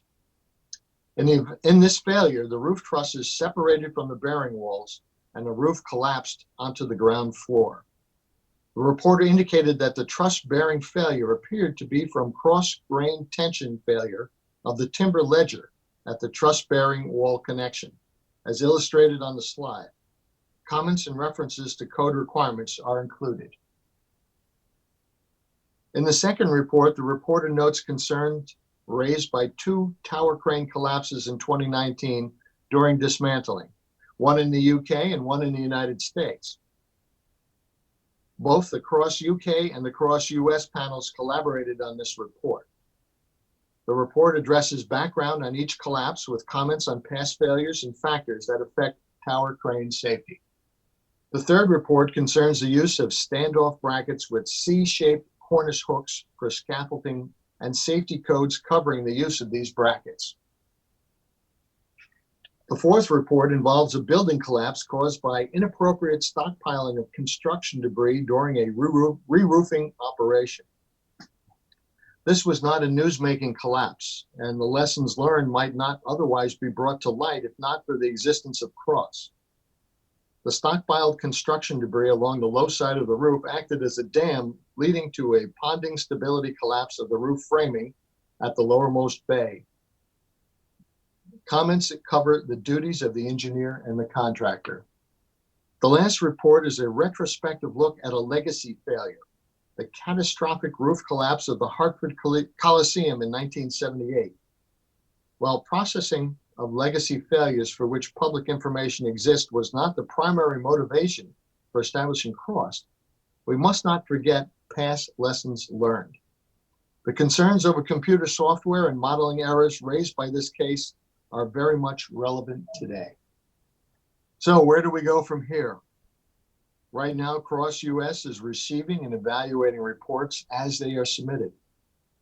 We're also looking to other legacy failures to not forget the lessons learned from the past.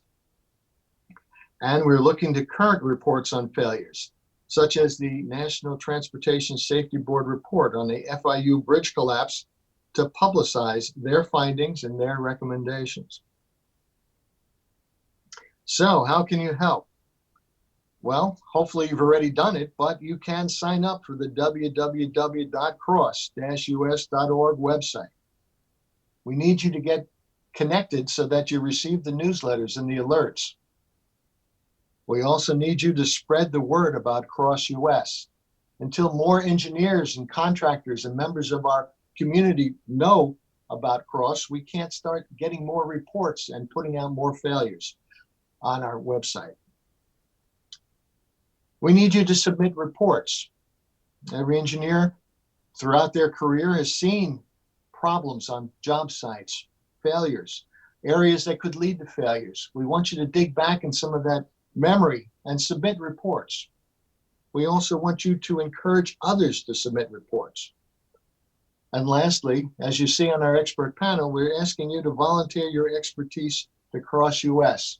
We've given you the categories we're looking for, and we're looking for people to volunteer to use that expertise with us. At this point, I'm going to turn the session back to Glenn Bell for questions. Thank you.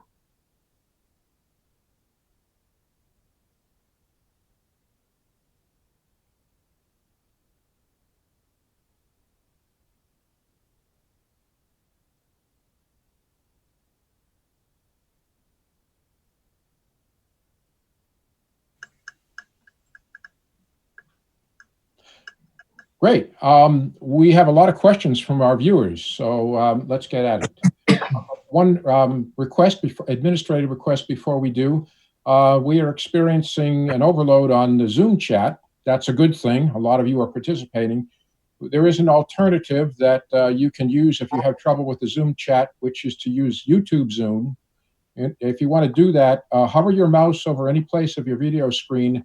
You'll see a box light up in your lower right-hand corner that says YouTube. If you click on that, you'll have access to YouTube chat. Okay. Our first question is for Alistair Sohn. Alistair, you've been working intensely with the CROSS system for the last 15 years, processing reports. Undoubtedly learned a lot of tremendous lessons of your own. Could you summarize what your top takeaways have been over the years about the general causes of failures and safety problems in structures? Well, thank you, Glenn. That's a challenging question because we've got about 1,000 cases to think about. But they fall into three main categories. There are design issues, there are construction issues, and there are events which happen during the lifetime of a building while it's in use. In design, we find there are errors in some of the most basic issues. For example, lack of stability. We find people who do not follow codes, people who do not follow regulations, and also there are some issues where there is no engineering input at all. A fairly simple case such as unreinforced masonry walls falling over, but they kill quite a lot of children, but there's no engineering in them at all. We also find more sophisticated failures, such as the lack of verification of software, where software is used by one of the generations, which we were talking about earlier, who simply assume that if you put the numbers in, the right numbers will come out. And that's not necessarily the case. So we have lack of verification, lack of validation on software, creating computer-aided problems. On sites, there is a failure to supervise workmanship, a failure of workmanship itself. There are also issues to do with inspection. And the lack of inspection often on building sites now caused by money saving by clients results in inspections not being made and defects being hidden and sometimes covered up before they are revealed. We've also found that there are generic lessons, such as I mentioned earlier, the Edinburgh schools, and they of course are particularly severe because when you make one small mistake and it's repeated many times, the effects are very substantial indeed. Great. As far as buildings in use are concerned, we have problems with maintenance. And one of the biggest ones, I guess, is where unauthorized changes have been made, either by a contractor or by an owner. And these have not been authorized by the designer, and they invalidate the design concepts. I think the most overriding causes of failure are trying to cut corners, trying to reduce money and going for the cheapest option, whether it's in design, in construction, or in use. Very good. There's a lot to unpack there. Thank you very much. Andy, this next one is for you. How much work does it take to submit a CROSS report? Can you describe the procedures? Doesn't it require a lot of data, extensive? And if it takes a lot of time, how do we encourage people to submit reports?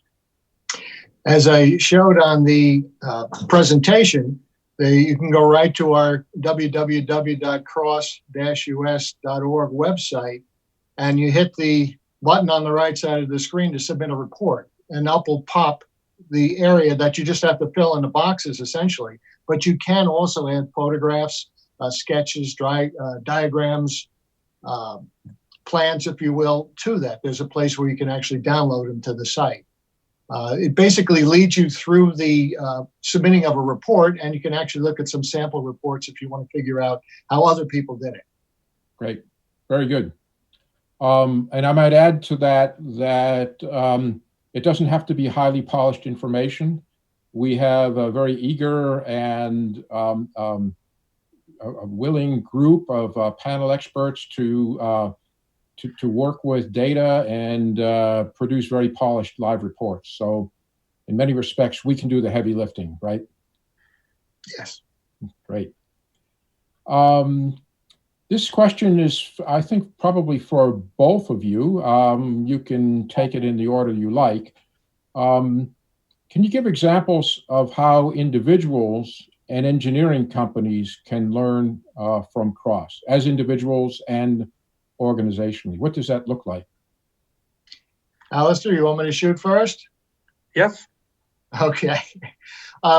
You could actually have the session, the reports as part of a job meeting or a lunch learning session at your firm if you wanted to, and use them as examples and try to get everybody to get those lessons learned out.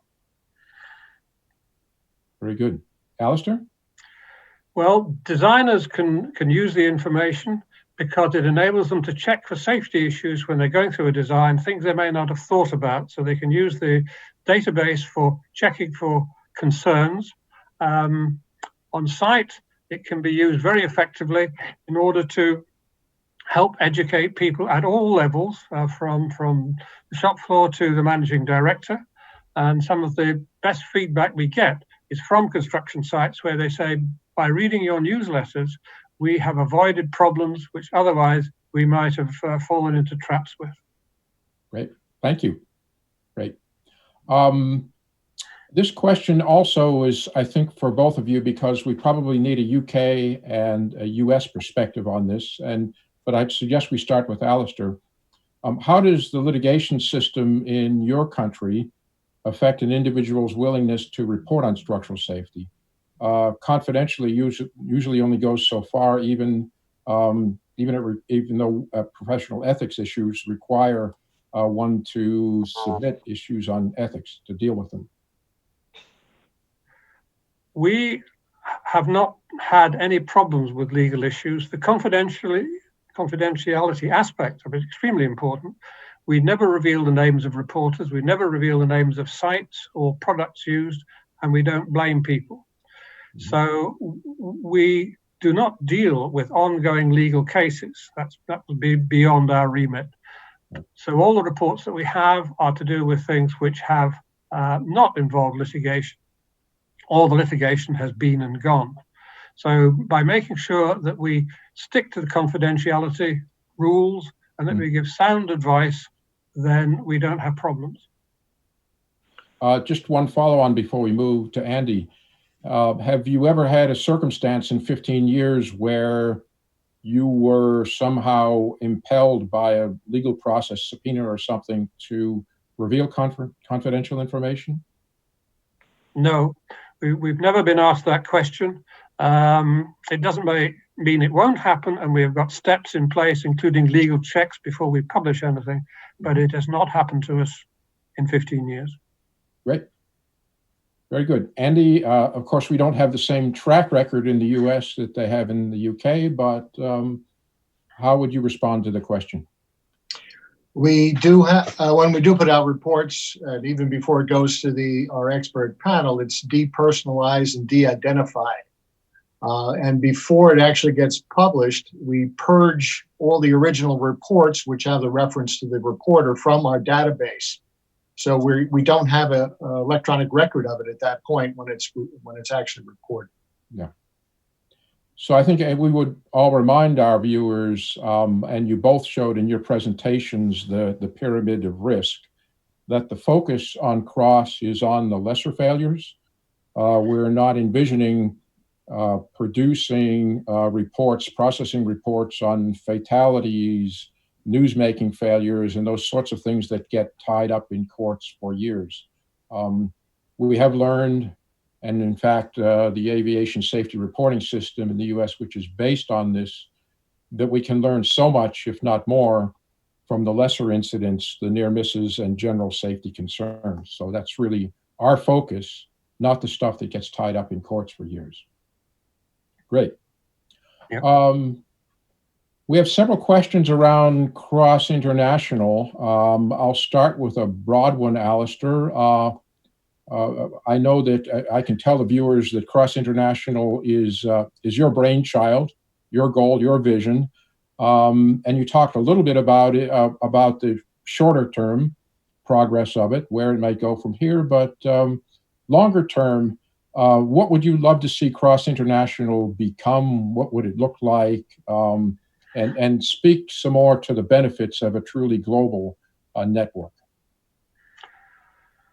Thank you, Glenn, and thank you to whoever asked that question. The effects of gravity, the effects of physics, the rules of life, the rules related to money apply universally. So the problems we are all faced, both as engineers and as guardians of public safety, are the same. By the interconnections we've built so far with Australasia, with Southern Africa, and now with you in the US, we have proved that experiences can be shared and that reporters' comments can be shared. So we are building up a repository of information which has concerns and has got solutions. It is likely that for the next few years, the organizations which join the family will come from the developed world. But the ultimate goal is that in developing countries, particularly those areas of the world where there's going to be huge investment and huge development over the remaining part of this century, that there is there for them a completely free resource whereby people designing and people building these cities of the future can utilize the information which has been built up by our forebears and our present generation at some considerable cost. And we want to make it available internationally. Very nice. Thank you. This follow-on question is for the both of you, and it relates to Crossfire and its perhaps proliferation in the future. Andy, do we envision ever producing a Crossfire entity in the US like they are moving towards in the UK? And Alistair, do you see an international network of Crossfire entities someday? Well, Glenn, we haven't really pursued it yet, but it's something to look forward to in the future. I mean, as Alistair develops it in the UK, we can find parallels in the United States, and hopefully we can learn from them. Alistair? Yes, if I can add to that, more people are killed and seriously injured in fires than they are in structural failures. Right.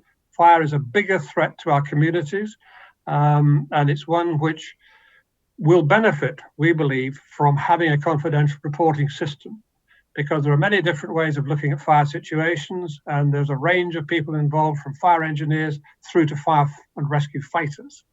If their experiences can be brought to bear and we can produce information of high caliber, then I think there is an international use for it. And as issues such as climate change make fires more difficult to control and if they occur more often, hopefully we will be able to make a difference. Great, thank you. We're getting follow-up questions on some topics we've already addressed. A couple more on international. The first of these probably is directed to Alistair. Is there a protocol for a country to join the international network, or is it up to their initiative? It must start with initiative from the country, but there is a protocol. We are looking, first of all, for organizations which are independent of commercial entities. Mm-hmm. And that can provide a high quality of engineering background, such as SEI or iStruct in the UK. Mm-hmm. And as long as they can meet those criteria, then we are very willing and open to talk to people. They can go onto the structural safety website, and if you look up structural safety in any of the big search engines, it comes up in the top 2 or 3. And they can send me an email, and I'll be delighted to talk to them and take it from there. Great. And one more follow-up question internationally. We have a viewer who would be interested to submit a report from Pakistan. Is that possible? Certainly, they can submit it again by going to the structural safety website. We have had over the years quite a lot of reports from various parts of the world. They are very valuable. You can't tell where they come from because we de-identify them, but the problems are the same whether it's in Pakistan or whether it's in the UK or the US. Right. Okay. I'll direct this next one to Andy. How can a young engineer benefit from Cross US? Well, one of the best places to learn and develop your engineering experiences, unfortunately, is through failures. So it's a lot better to do it through other people's failures than your own failures. So Cross has lessons learned from things that went wrong on many, many jobs or precursors that could lead to failures. So just studying the reports are a great way to gain experience. Very good. Thank you.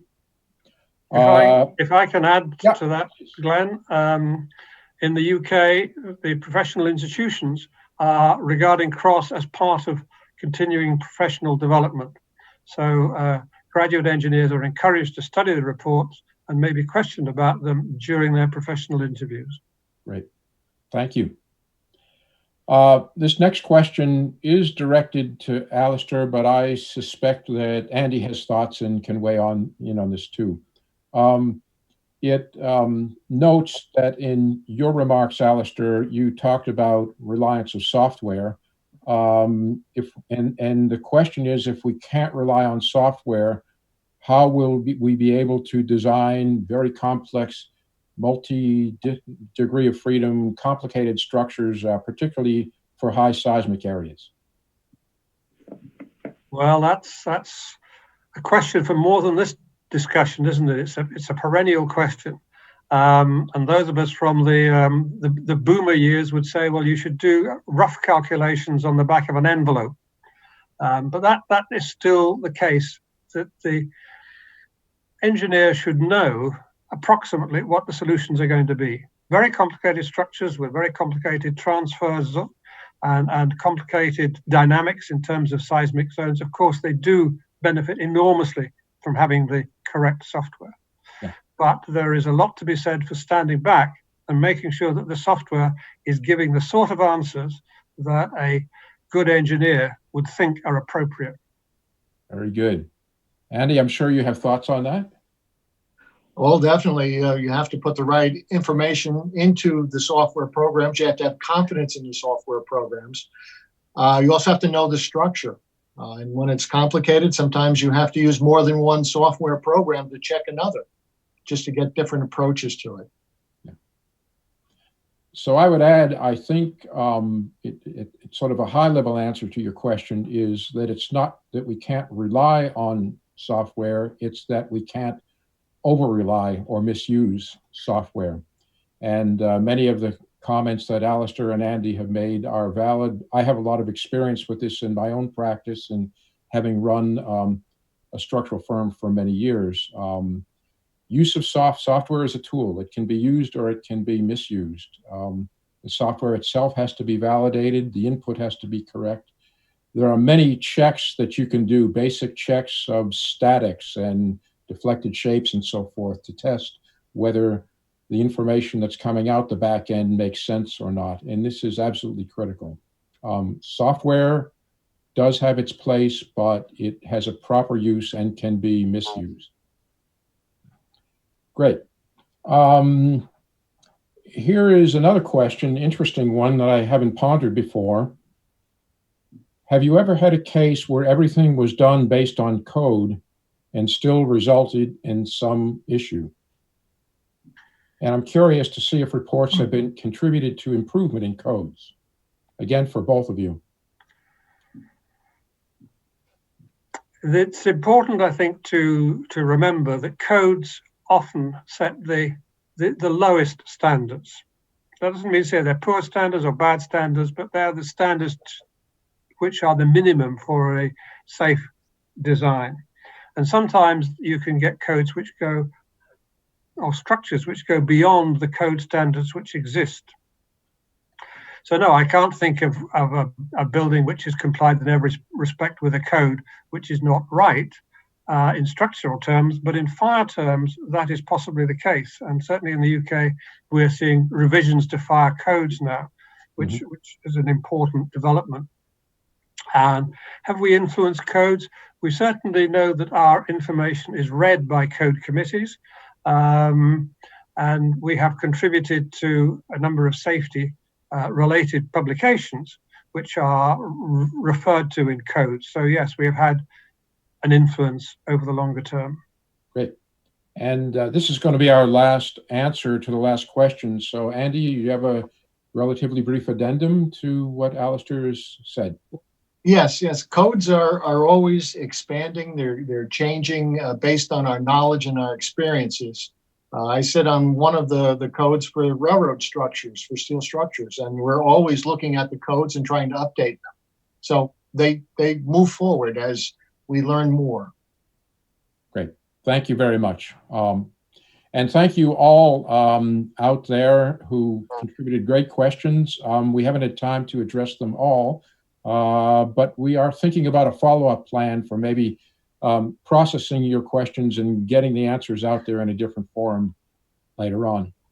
I will say Andy asked everyone to sign up for email alerts.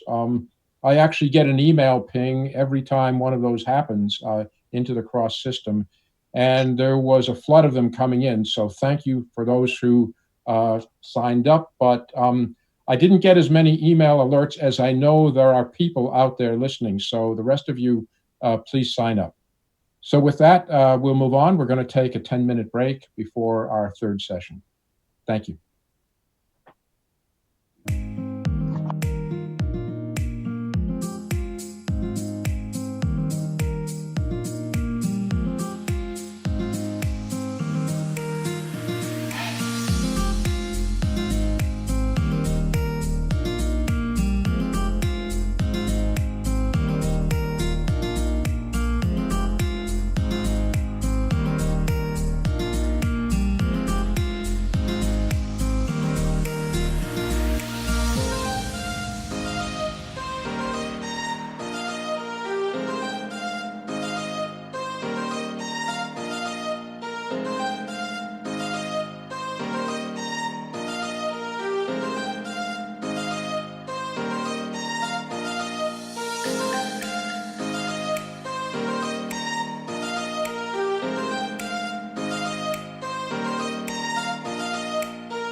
Hello again.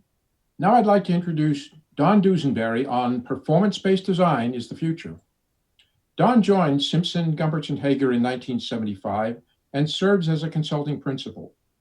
He's led numerous complex investigations, analyses, and peer reviews of buildings, bridges, and other structures. He has extensive experience in investigations of failed civil and mechanical structures. Don is an active participant in many professional organizations and is a former president of SEI. He currently chairs the SEI committee that is developing a path to advance the profession from prescriptive to performance-based design practice. Don has written extensively on failure investigations and topics such as structural performance under extreme events, including blast, fire, and disproportionate collapse. Following the presentation, there will be a final live chat Q&A with Don. Submit your questions anytime during or after the presentation, during the event or YouTube chat boxes on your screen. Thank you, Glenn. It's a pleasure to be here. It's been a long time since I have missed the Structures Congress, but of course, under the circumstances, we're doing the right thing. I'm very happy to be part of our video version of a Structures Congress, where I'll speak about performance-based engineering. Clearly, I'm not going to be teaching you about performance-based engineering, but I do intend to present some slides that create an argument that we should be moving in that direction. And hopefully at the end, we'll have some discussion about it and add some clarity to the matter. So at any rate, thank you very much. We'll get started. Topic of my presentation today is performance-based design is the future. This is an interesting topic for me because I've spent a large portion of my career contributing to developing prescriptive codes. I've been involved with ASCE 7 since the late 80s. So now I'll spend probably the rest of my career working to dismantle a lot of what I have been doing in the past. The inspiration for this actually comes from work I did for SEI earlier in the 2000s. In 2013, we prepared this report on the vision of the future of structural engineering. It was an interesting exercise because we spent a lot of time thinking about things that are coming our way and things that might influence our profession, how we might be better prepared for it. So interestingly enough, you can take a look at this if these matters are interesting to you. The easy way to get there is to navigate through the SEI Futures Fund page at the ASCE SEI website. And of course, the Futures Fund page is a good place to spend a little time too. So part of what came out of that was identification of some of the relevant influences that are going to are presently impacting and going to impact our profession. And among those that are relevant to the issue here at hand are technology and codes and standards. So let's talk first a little bit about technology to see what that's doing to our profession and how we might tap into technology to do bigger and better things. And of course, technology is not just computers and phones. These are the things, I suppose, that we have in our hands every day and we think about all the time. But our profession has much more at hand. We have all sorts of tools for field investigation, for analysis of data, for interpretation of performance of structures that are in place. And from these things, we can learn and expand our capabilities. And you think about how this is changing our profession over the years, and there are impacts that are potentially concerning. For instance, if we look at what drafting used to be and what drafting is now, there is a far more efficient process in place, and work can be done by far fewer people. The same is true for engineering. Engineering is very person-intensive. It's an intellectual exercise and involves a lot of people, but as our technology improves, of course, each of us can do more than we could before. So you wonder, what does that mean to us? What's happening to our profession? Now, if I look a bit back at my own experience when I joined Simpson, Gumpertz & Hager, it was a very different company than it is now, of course, and it's a couple decades ago. But at any rate, at the time, if I looked at the workforce at that time, it was nearly 20% drafters and word processors. The rest were other type of people serving other purposes, and of course the engineering staff. If I look at it now, the number of drafters and word processors has diminished to something on the order of 6% of our workforce. And that's because they have become more efficient, and indeed, engineers are doing some of the tasks that drafters and word processors used to do. So you might wonder, again, about our workforce. What's going to happen to our workforce? Is this a threat? If we look further, we can imagine that our designs are becoming more automated. We can do very sophisticated analyses and make changes rapidly. And at some point, you can imagine that an architect with very little support of an engineer could be setting up models of structures, analyzing them, drag and drop column locations, and that sort of thing, and ultimately diminish the role that a structural engineer has in the process. How far are we from an analysis, producing drawings, going to a fabrication shop, and having very little input from an engineer? In fact, maybe the day will come where we won't have drawings. We'll go from analyses, software to the fab shop where parts will be cut and holes will be punched and that sort of thing. So is it a threat or is it an opportunity? Well, clearly it's an opportunity. We should be considering an opportunity. First of all, we're going to remove the drudgery, some of the drudgery. I recall as a young engineer doing very lengthy hand calculations and wishing I didn't have to, and getting very good at doing them because I didn't want to do them twice. I wanted to have the intuition necessary to get the answers right the first time. So at any rate, that will be diminished. And in addition to that, we have now the opportunity to do many more analyses to optimize our designs and clearly also to perform a higher level of engineering.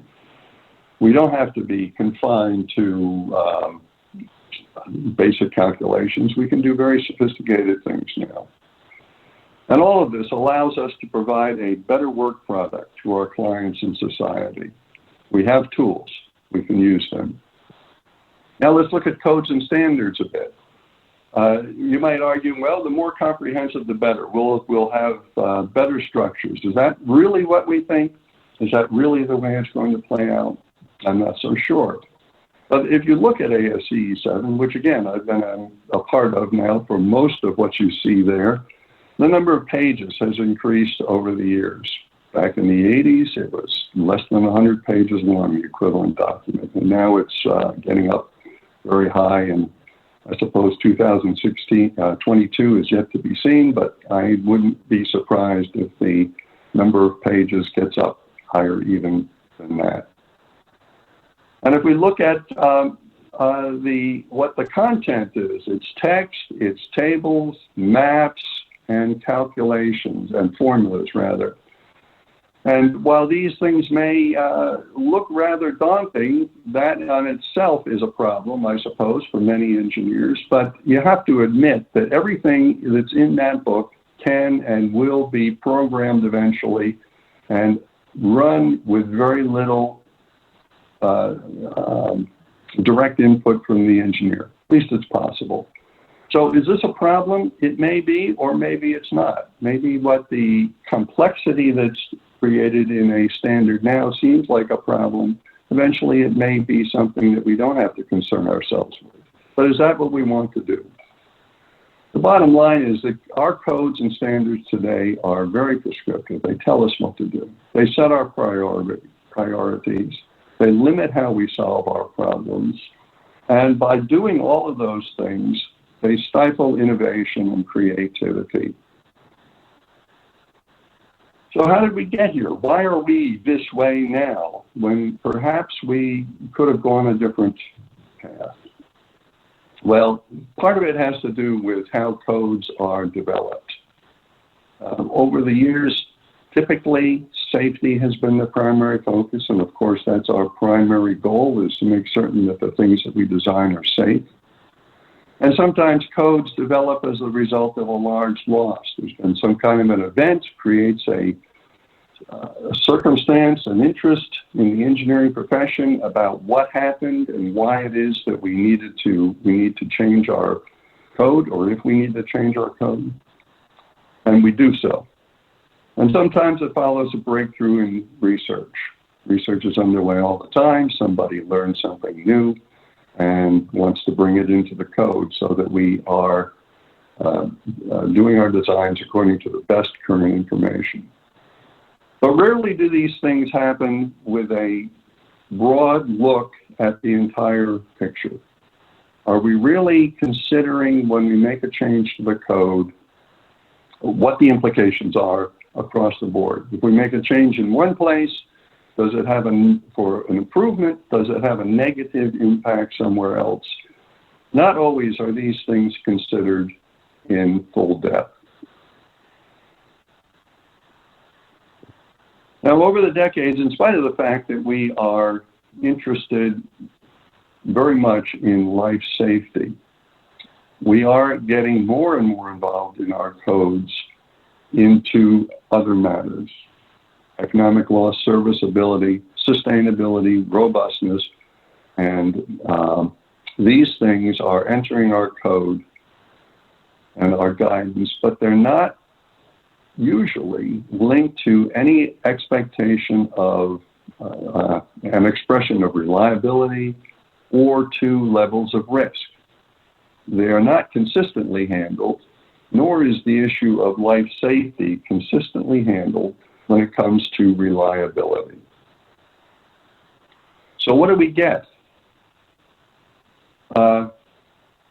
Over the course of code development, we rarely get meaningful attempts to remove regulations. We tend to add things in, but not necessarily take things out. Sometimes we are driven by major events. We react. We don't necessarily contemplate in all aspects what the implications of a change might be. Sometimes we develop our changes for specific conditions. We've learned something new about the way a concrete beam behaves, so we make a change. But it may have wider implications and work contrary to other goals. In that context, we don't always consider what the implications are across the spectrum of things that are considered in our designs: serviceability versus life safety.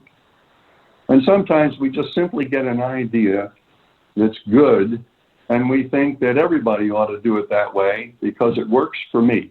And sometimes these things actually make their way into code, standards, and other guidance. The bottom line is codes are becoming increasingly prescriptive. So why are we even comfortable with this? How did we get to this situation where we are operating in this sphere and feel that this is the right way to be working? Well, you know, if we go back 100 years or more, we can talk about what the industry was like then. And at that time, of course, we had a very different system of operation. Builders were designers.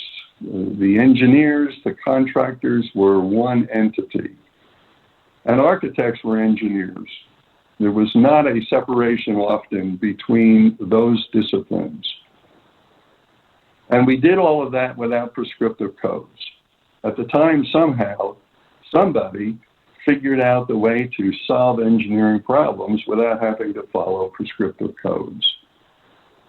And within our own profession, civil engineering wasn't subdivided previously, but now we have our boxes.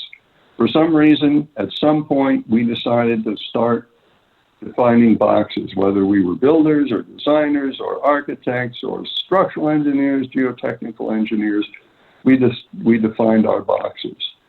And I ask, why is that? Why? Are we afraid of innovation? Was there a time that we started to feel like we couldn't trust ourselves and that we needed to be in a little box and we needed to be told how to do our work? Is that where we have gotten? And are we not better than that? And then the following question, of course, is, are we hiding behind our codes? Do we use the code as protection rather than a tool? If we follow the code, we're being good engineers and we won't be criticized. But if that happens, if that's what we're doing, what are we actually getting for it?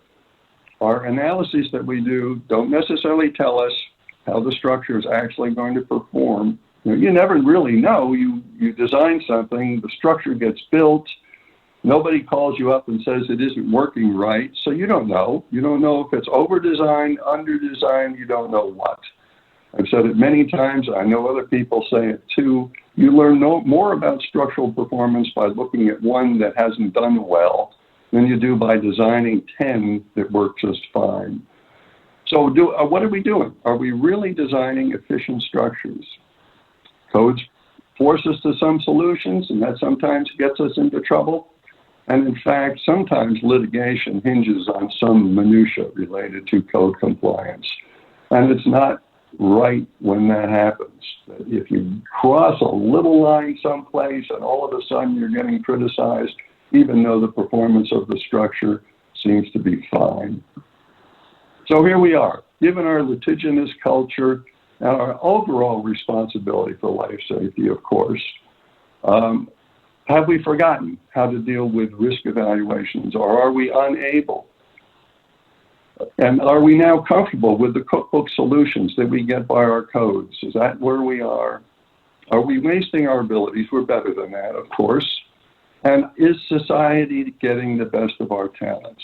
We can do so much more than just follow cookbook solutions. So should we do better? I think, of course, we should. So here we are. What is it that we're not dealing with properly? First of all, we should use technology to advance our profession, to provide more abilities to provide service to our clients and to society, rather than using it to replace our abilities and our thought processes and automate it in a way that we don't understand often.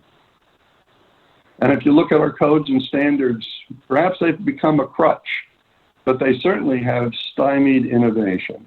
When we have prescriptive codes that don't allow us to be more creative, we are boxed into certain solutions that may not be the best that we can provide to our clients. So where do we go from here? What do we do with the situation that we have today? Well, I'll say, first of all, of course, our technical skills will always be our strong suit. We are getting into a world, of course, where technical skills need to be balanced more by the power skills as we interact more with clients and society and related stakeholders. We are finding perhaps that less of our time is on technical matters, and that's because of automation. But that's not necessarily a bad thing. It is, though, if our skills are exceed what we are allowed to do. So in the future, and now, of course, our technical skills will evolve into things that are less number crunching and more intuitive and forward-looking. Synthesizing, condensing vast amounts of information. Conceptual engineering fundamentals will be key. Our intuition, learning how structures perform, and doing that without running multiple computer analyses that we really don't understand. And ultimately, we have to leverage this technology to its greatest benefit. So technology needs to be a tool to enhance our designs, not a replacement for our skills. We have to turn our abilities toward overall enhancement of the total project, less focused on the number crunching and the details of code provisions. And we're going to need to be creative and exercise curiosity to be lead contributors to the construction industry. Bottom line, we need to be using our brains rather than our fingertips. And we need to step out of the boxes that we have created for ourselves. We have more to give, and we should be attempting to do so. We need to be liberated. We need to have the ability to assess and manage risk, to create reliability. And with all of that comes rewards, certainly for the owner, a better structure, more cost efficient, more material efficient, for ourselves as the designer, financial and intellectual reward, and of course for overall society, reliability. Better sets of structures that will better deal with resilience and sustainability and maintaining a long life. All of these things can be enhanced if we liberate ourselves and apply our skills in a broader sphere. So we need to take on more responsibility if we want to keep our profession vibrant, exciting, and a contributor to the overall good of society. It's all about innovation, leadership, and rising to our full potential. We have more to give, and we should be doing that. And we should be promoting performance-based engineering as a means to better serve society.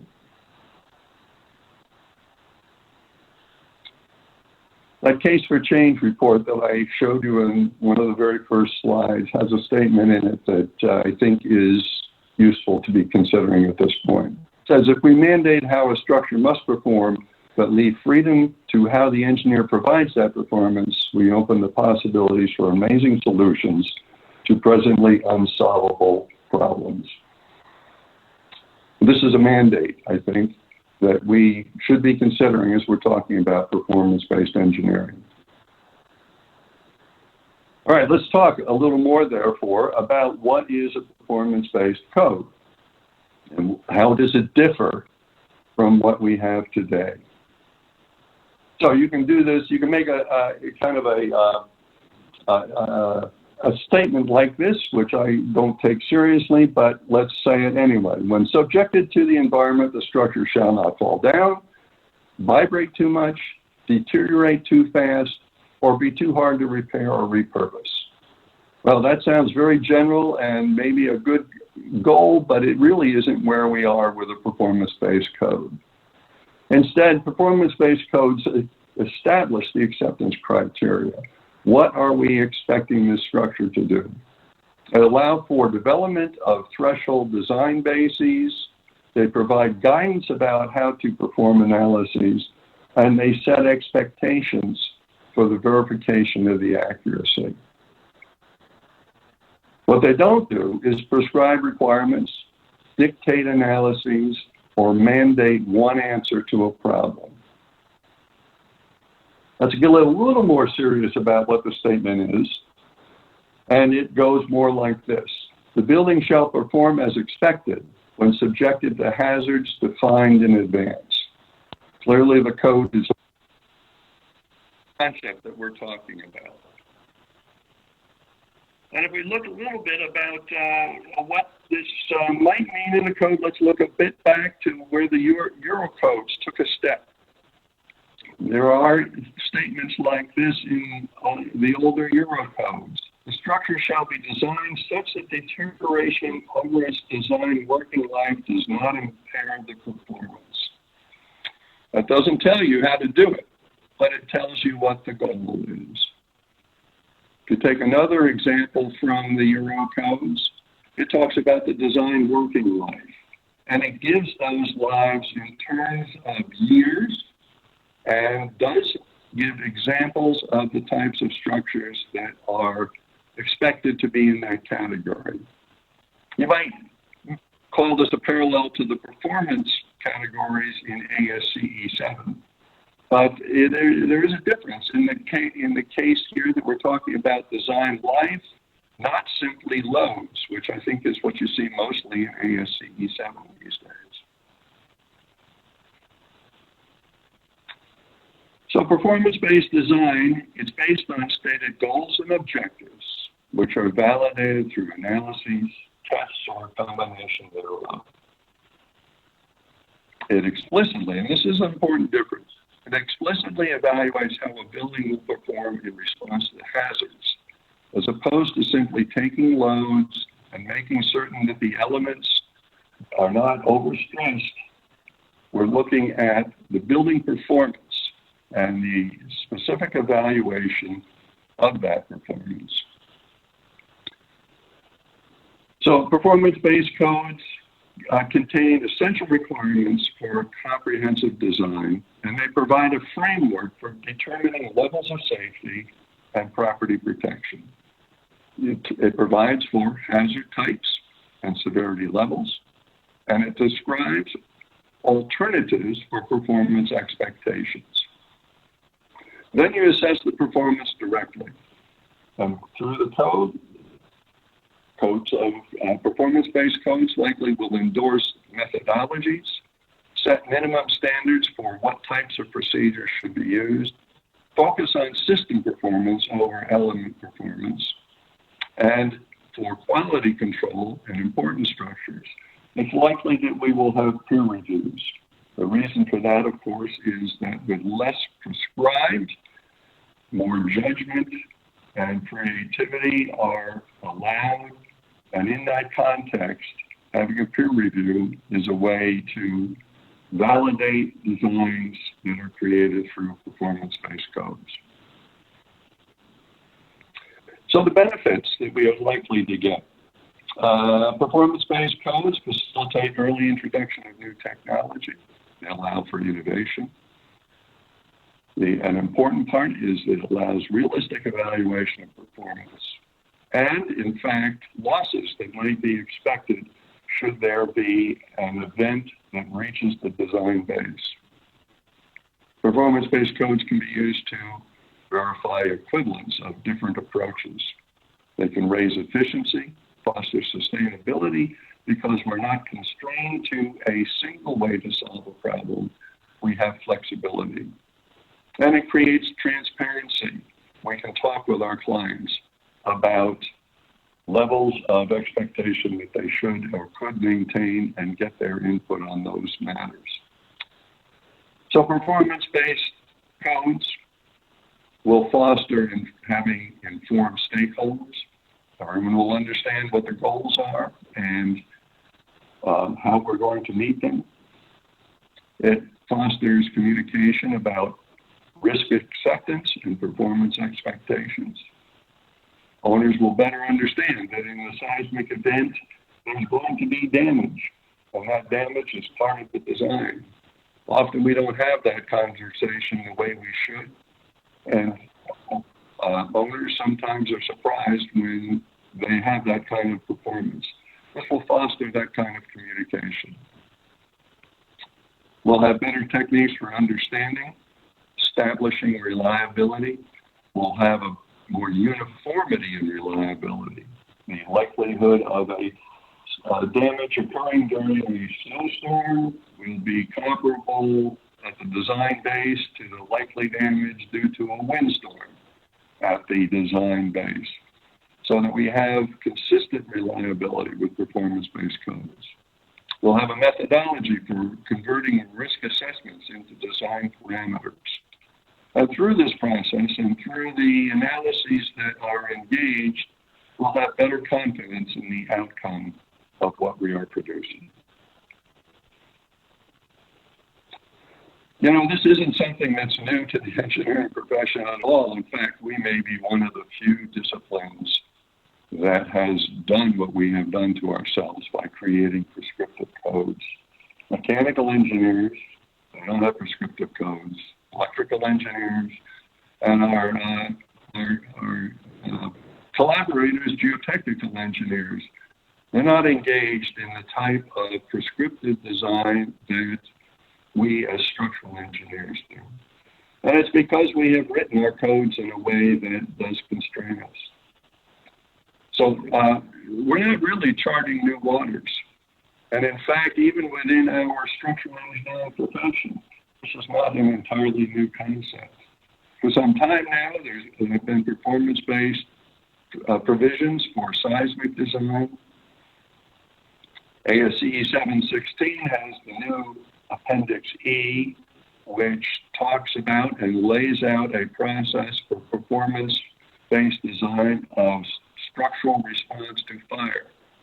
So these are not new. This isn't something that's totally out of the realm of what structural engineers are doing. In fact, there are some who practice very heavily in this area. And wind is on the way. Studies and development is in process right now to put a performance-based provision together for wind design.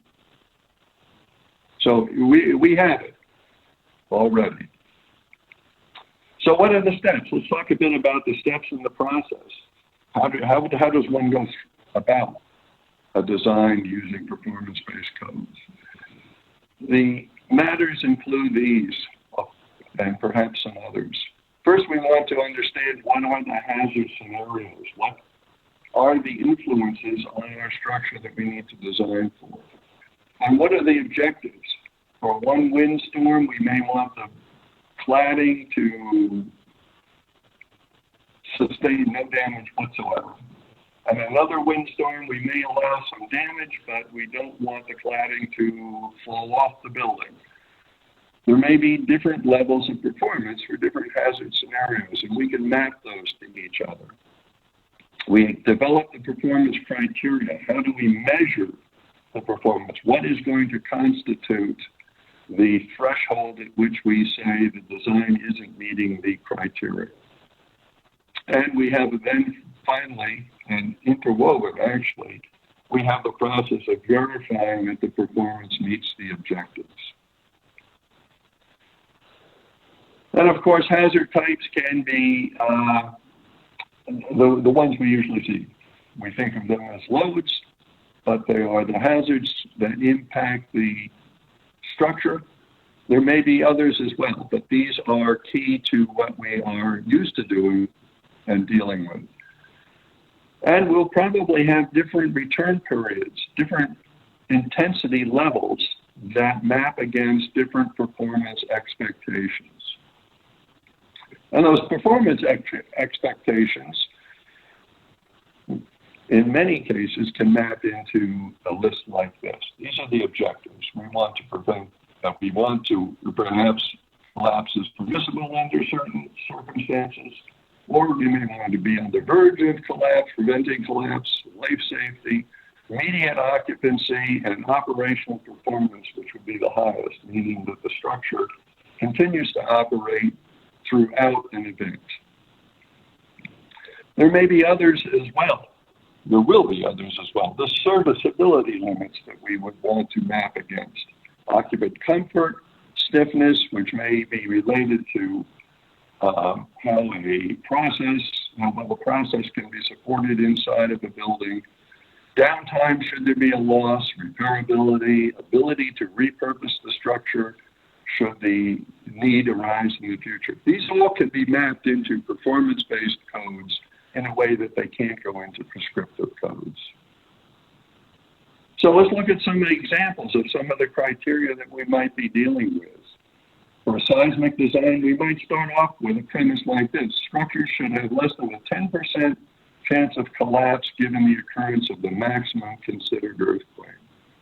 We look at human comfort, we might say no more than one event in 10 years should cause swaying, trembling to occupants. Or in response to fire, no portion of the structure should collapse during a full burnout fire. These could be the premise in each case that we establish to set the expectations for the performance.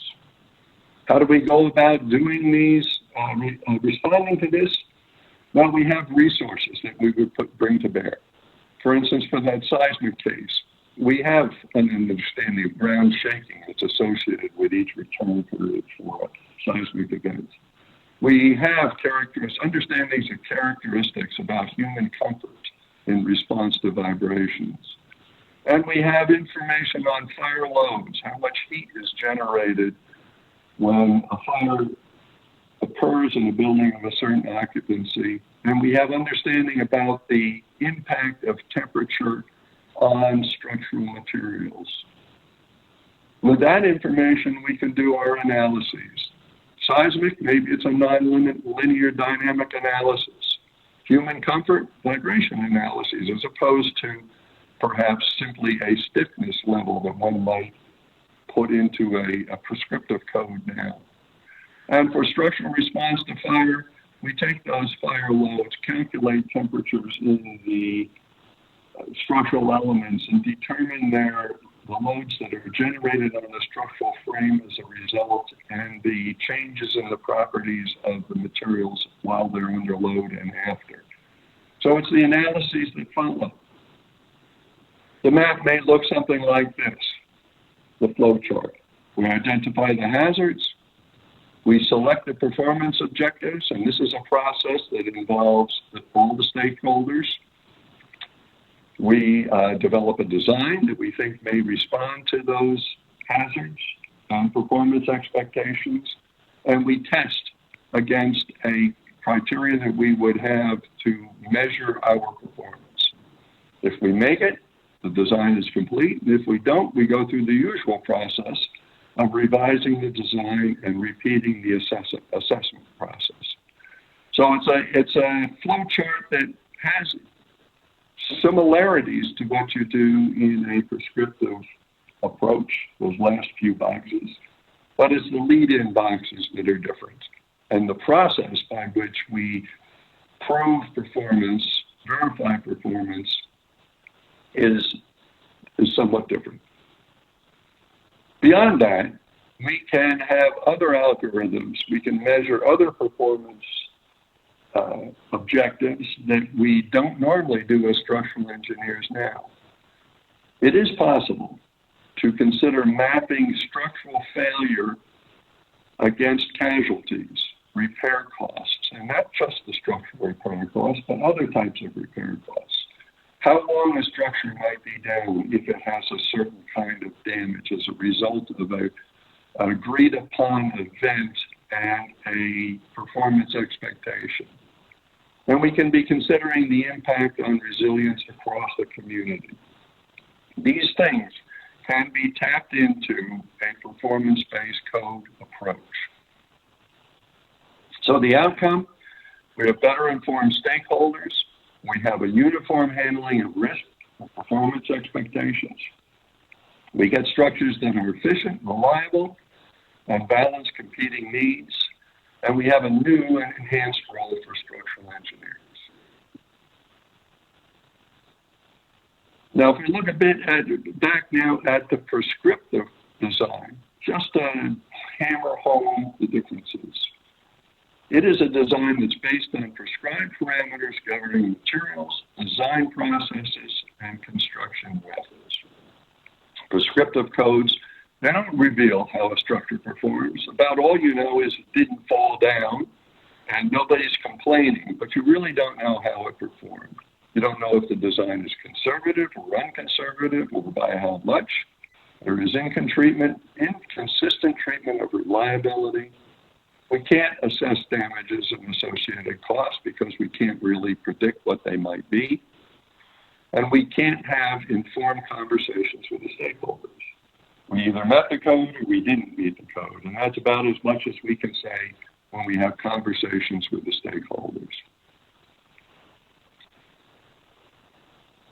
And of course, we generally don't address non-structural performance as a function of structural response. But we can tie in if we're doing performance-based design. So our present codes are prescriptive. They dictate how we and what we do through formulas. for loads, formulas for strengths. It focuses on element performance over system performance. We get lots of instruction about how we do our analyses and what our limits are, and we have an inconsistent treatment of risk. So prescriptive codes don't address all conditions. They stifle creativity. They focus on life safety, which of course is a good thing. And they relegate the engineer to a technician's role. At least that's where we're headed.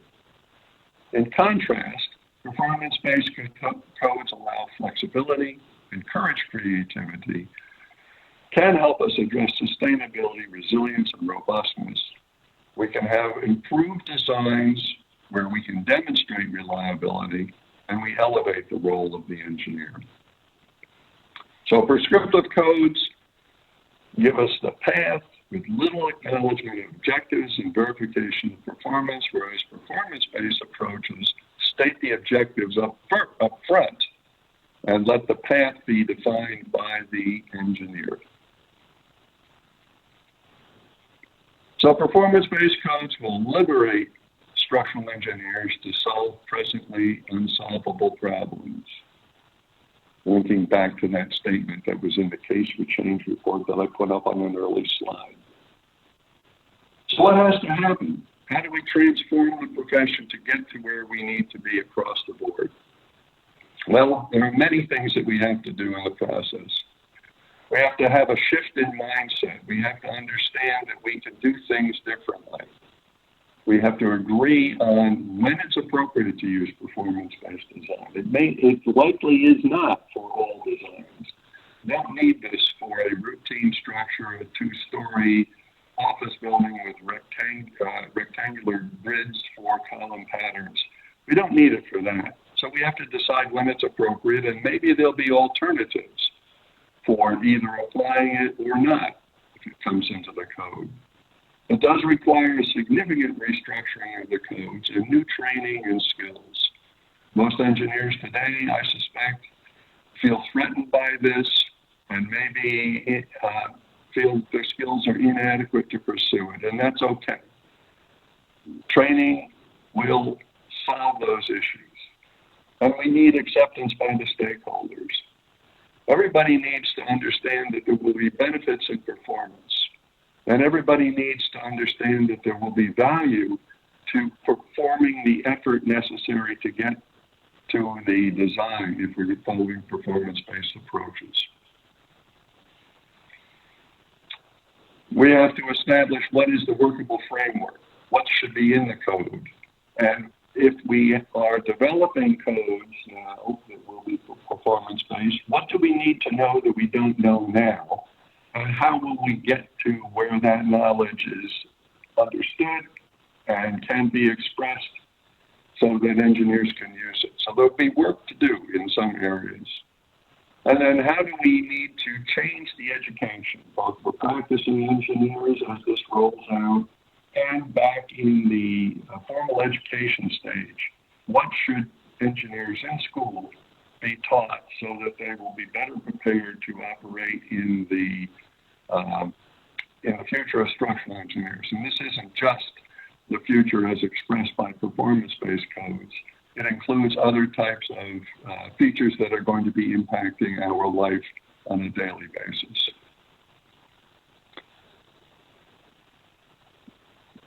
And along with the code itself, what do we need to develop and provide, because we are not expressing everything in the code. We're leaving it to the engineer to develop the path. There need to be resources for the engineer to do that. And it should be perhaps through some deemed to comply provisions. Again, it may not be necessary for performance-based codes to be applied to all structures. In fact, it probably will not. So there may be some deemed to comply provisions. We'll need to have references that are well understood, well vetted, so that we know they're reliable. And there will need to be some how-to guides so that people who are entering this arena will have some understanding about how to apply the tools that they need and they have to perform the proper designs. So we need to develop the curriculum, develop the standards, and implement both, including educating us into how this process works. The benefit or the outcome, what will we have when we get there? Presumably the codes will be shorter. They will directly assess performance for the agreed circumstances. They'll be supported by robust guidance. They will liberate engineers to be creative and allow us to better serve our clients and society. What's the time frame for all this? Well, I suppose it could be decades. It may be a generation before we are wholly tuned into performance-based codes. But it's something we need to do. And it's something that we will certainly see value from when we are finished. So thank you very much, and I'll be happy to take some questions. All right, 3, 2, 1, go, guys. Welcome back. Many of you have already put in great questions, but we welcome more. Keep going into that chat box as we go along. Don, welcome. The first question for you is, do you see performance-based design completely replacing prescriptive design, or will our future be alternative choices between performance and prescriptive? Oh, I fully expect that there'll be choices. It would not be, in many cases, it wouldn't make sense to be designing a very routine structure following potentially complicated procedures. We could have prescriptive designs for routines, relatively simple structures. I would expect that performance-based engineering would be applied to iconic structures and unusual structures, large buildings. It already is to some extent. And perhaps for routine structures, there could be alternatives, deemed to comply solutions that would satisfy the need without going through the processes that are associated with performance-based design. So I arrangement eventually. Okay, thank you. Related question is, how will performance-based design affect our existing codes and standards like ASCE 7 or the International Building Code? I would expect that they will change substantially. I can imagine certainly that they would be shorter. I would expect our codes and our standards, like those which we refer to at first order right now, would be establishing things, expectations, and the hazard scenarios that would get mapped to each other. Probably in the place of the detailed information that you find in documents like that now would be guidance documents, where an engineer could look for the relevant information that they would be using to satisfy a performance-based approach. So I would expect these codes to be shorter and dealing with the overall issues that a designer needs to consider, not the minutia, but that parallel similar documents would still be available to designers. Okay. Don, your voice is coming through a little broken on my screen. I wonder if this is a general problem. Can the systems folks have a look and let me know if we need to make some correction here? Are we good?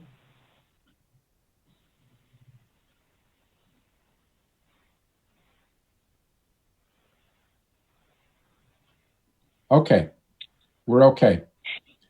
So, Don, the next question relates to education. How do you see performance-based design impacting undergraduate education?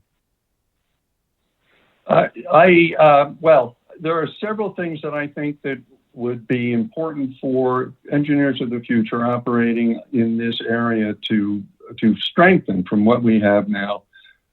First of all, I think that intuition into the performance of a structure is going to be key. And I think Alistair spoke to that earlier in one of the presentations earlier this afternoon. But at any rate, I think we need to have a clear understanding about how buildings perform rather than simply following the calculations that lead to a validation of a particular element's performance. We'll be more interested in understanding the system than the element, probably, by comparison to the way we do it now.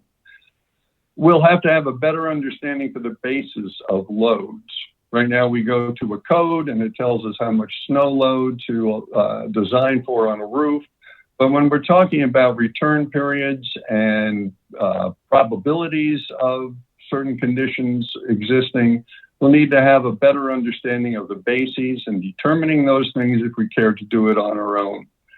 But I think one of the real major changes that I think is going to happen is that we're going to have to improve our abilities to communicate, because we will be talking with the stakeholders about their goals, their expectations, and either understanding them so that we can take it into our design, but more importantly, explaining to them at the end what the design is going to do for them under certain circumstances.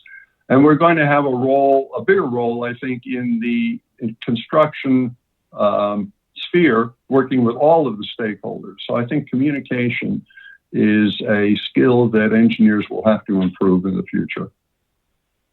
And that is something that's talked about quite a bit in the SEI vision for the future, isn't it? You can see the interconnection between these various parts about where we need to go. For sure. Thank you. I have a series of questions to walk you through that really relate to the legality and the adoption of performance-based design and the challenge.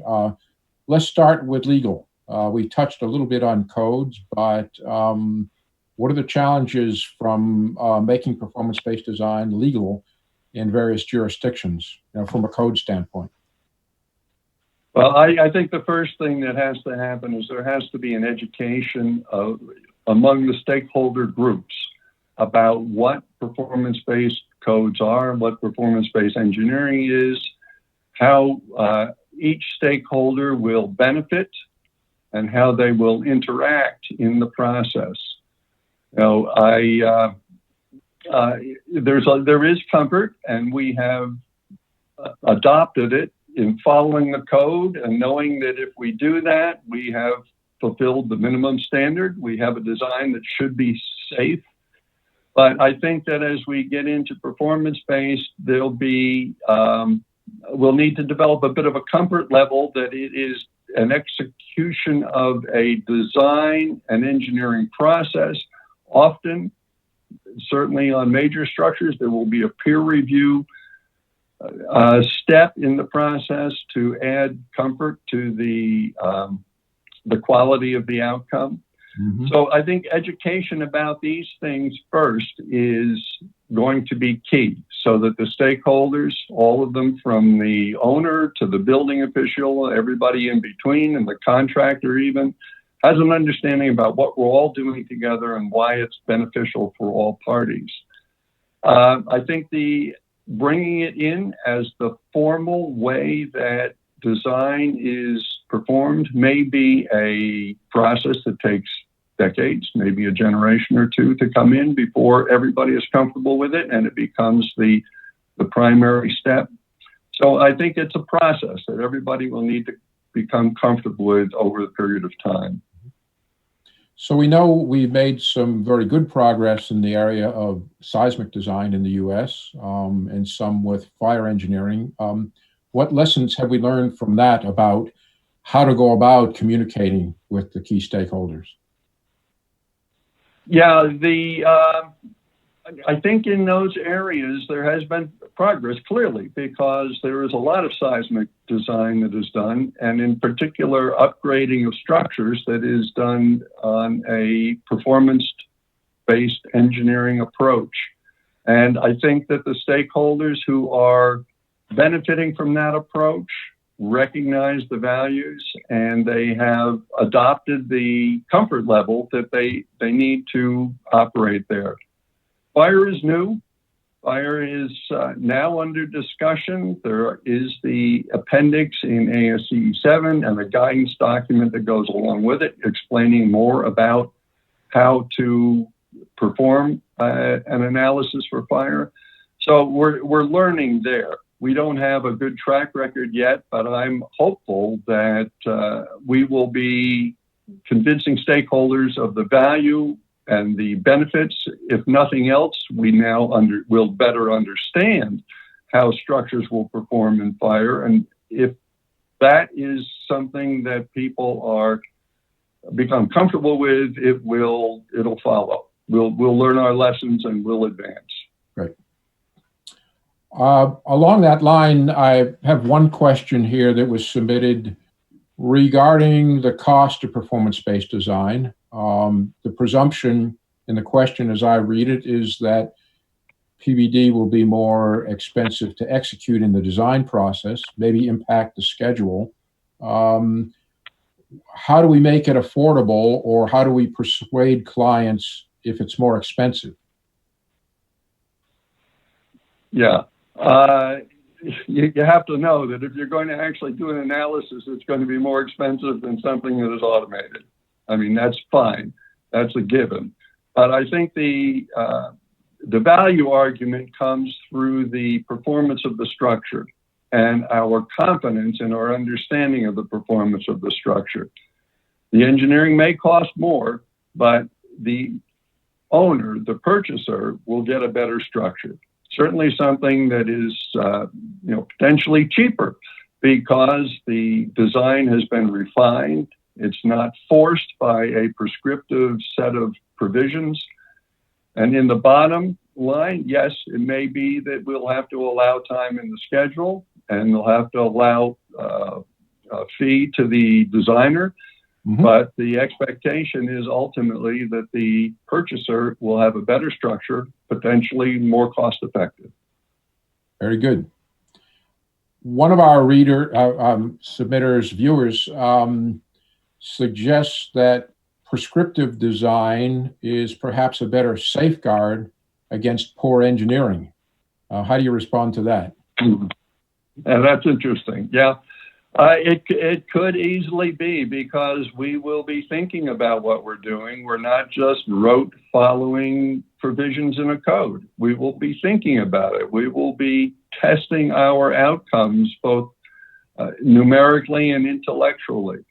And if we have a peer review process in this, a legitimate, well-performed peer review process, we're having a second set of qualified eyes outside of the firm that's generating the design in the first place to take a close look.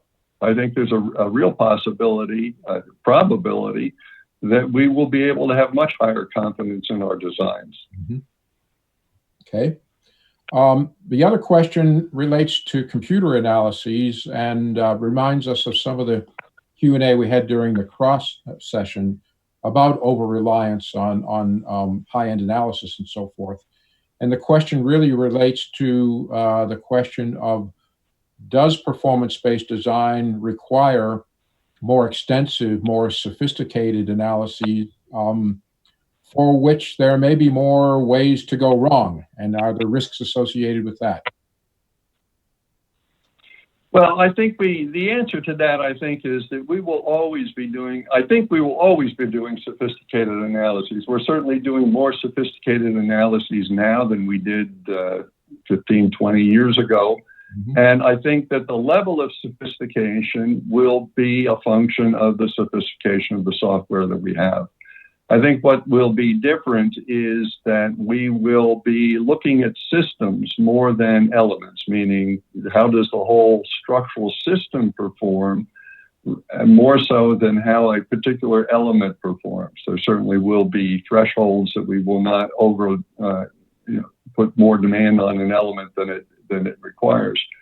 But the sophistication will be offset, I think, by the intuition that we will apply and the quality checks that we will perform, much as was talked about in the cross presentation earlier on. So, I consider this to be a plus. Mm-hmm. I mean, I want to use my brain. I want to be challenged. And I think the profession should desire for a way to express our intellect and to do it in a way that results in quality, reliable designs. So I think it's a plus that we will be doing more sophisticated analyses. Good. I think we have time for one more question. I suspect there might be a couple of components to your answer, so I'm leaving a little time for that. But what, from your perspective, are the largest challenges to adopting performance-based design as we move forward? We've talked about some of them, but other thoughts?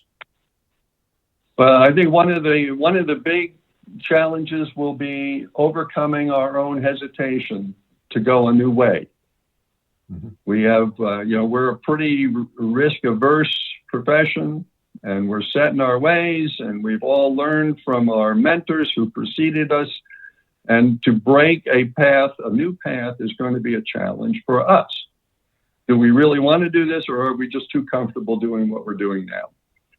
If we can get by that, then the next effort, of course, is to challenge the stakeholders to come along with us. The purchasers and the architects and everybody, the building officials all along the way.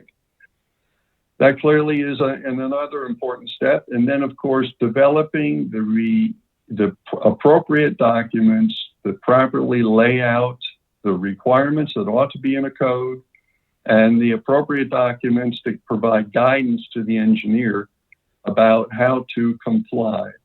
And along with that is the education. Our young engineers in school and those entering the profession will be developing new skills that those of us who are later in our profession don't presently have. We also will have to pick up those to the extent that we are still in practice when this hits the ground as the common way to design buildings. So these are all obstacles, none of them insurmountable. They're mostly momentum and definition and then implementation. Fantastic, Don. Thank you very much. And viewers, there you have it. Don is laying down a challenge for us all to improve ourselves and the way we go about our work in this inspiring vision for the future of structural engineering. Thanks very much, Don. Okay, thank you. Next, I'd like to introduce SEI Awards Chair, Dr. Jerry Hajar. Jerry is a member of the SEI Board of Directors and is CDM Smith Professor and Department Chair, Civil and Environmental Engineering at Northeastern University.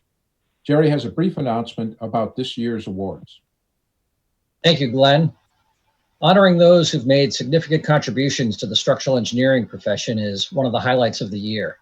Individuals are nominated by their peers for achievements in publishing outstanding papers, dedication to technical excellence, and by providing exemplary service and leadership to ASCE and SEI. Once again, we have an impressive group of ASCE and SEI award winners.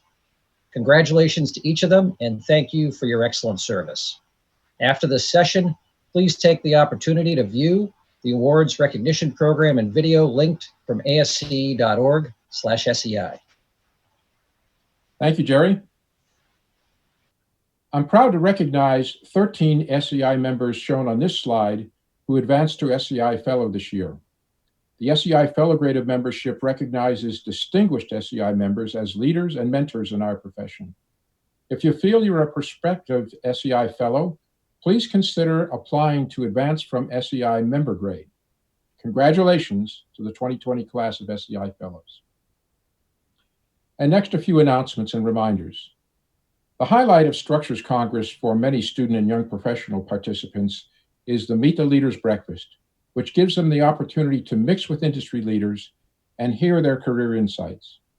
I'm pleased to announce that we'll carry forward this opportunity virtually on April 14th through 17th with a pilot on ASCE Collaborate Integrated Buildings and Structures Forum.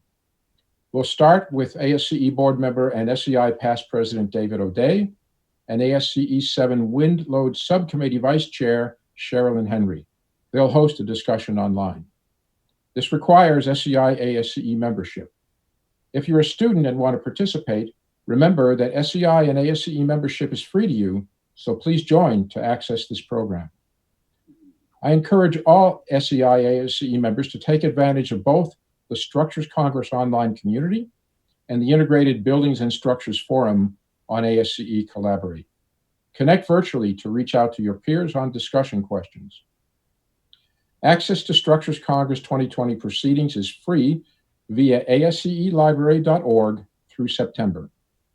And remember to take advantage of your member benefit, 10 ASCE free PDHs. I invite you to read the 2019 SEI Annual Report, Advancing the Vision for the Future of Structural Engineering, at asce.org/SEI. Get involved with SEI. Contact me or Laura anytime with any questions. To wrap up our program today, I'd like to introduce SEI President-elect Joe DePompeo, President of Structural Workshop in New Jersey. Joe's going to be a great SEI president next year. Thank you, Glenn. I hope you enjoyed the program today. While disappointed that we couldn't have Structures Congress this year, we're happy to have been able to have this virtual event. Stay tuned for more opportunities to engage while many of us are working remotely. We are giving away a $100 Amazon gift card. Please take a few minutes to complete the brief exit survey for a chance to win it. I am hopeful that I will see all of you in person next year at Structures Congress, March 10th to 13th in Seattle, Washington, where we'll be celebrating 25 years of SEI. Be a part of the program. Submit your abstract or session proposal by June 3rd. Stay safe. I wish you and yours a healthy spring season and all of us a quick return to normal.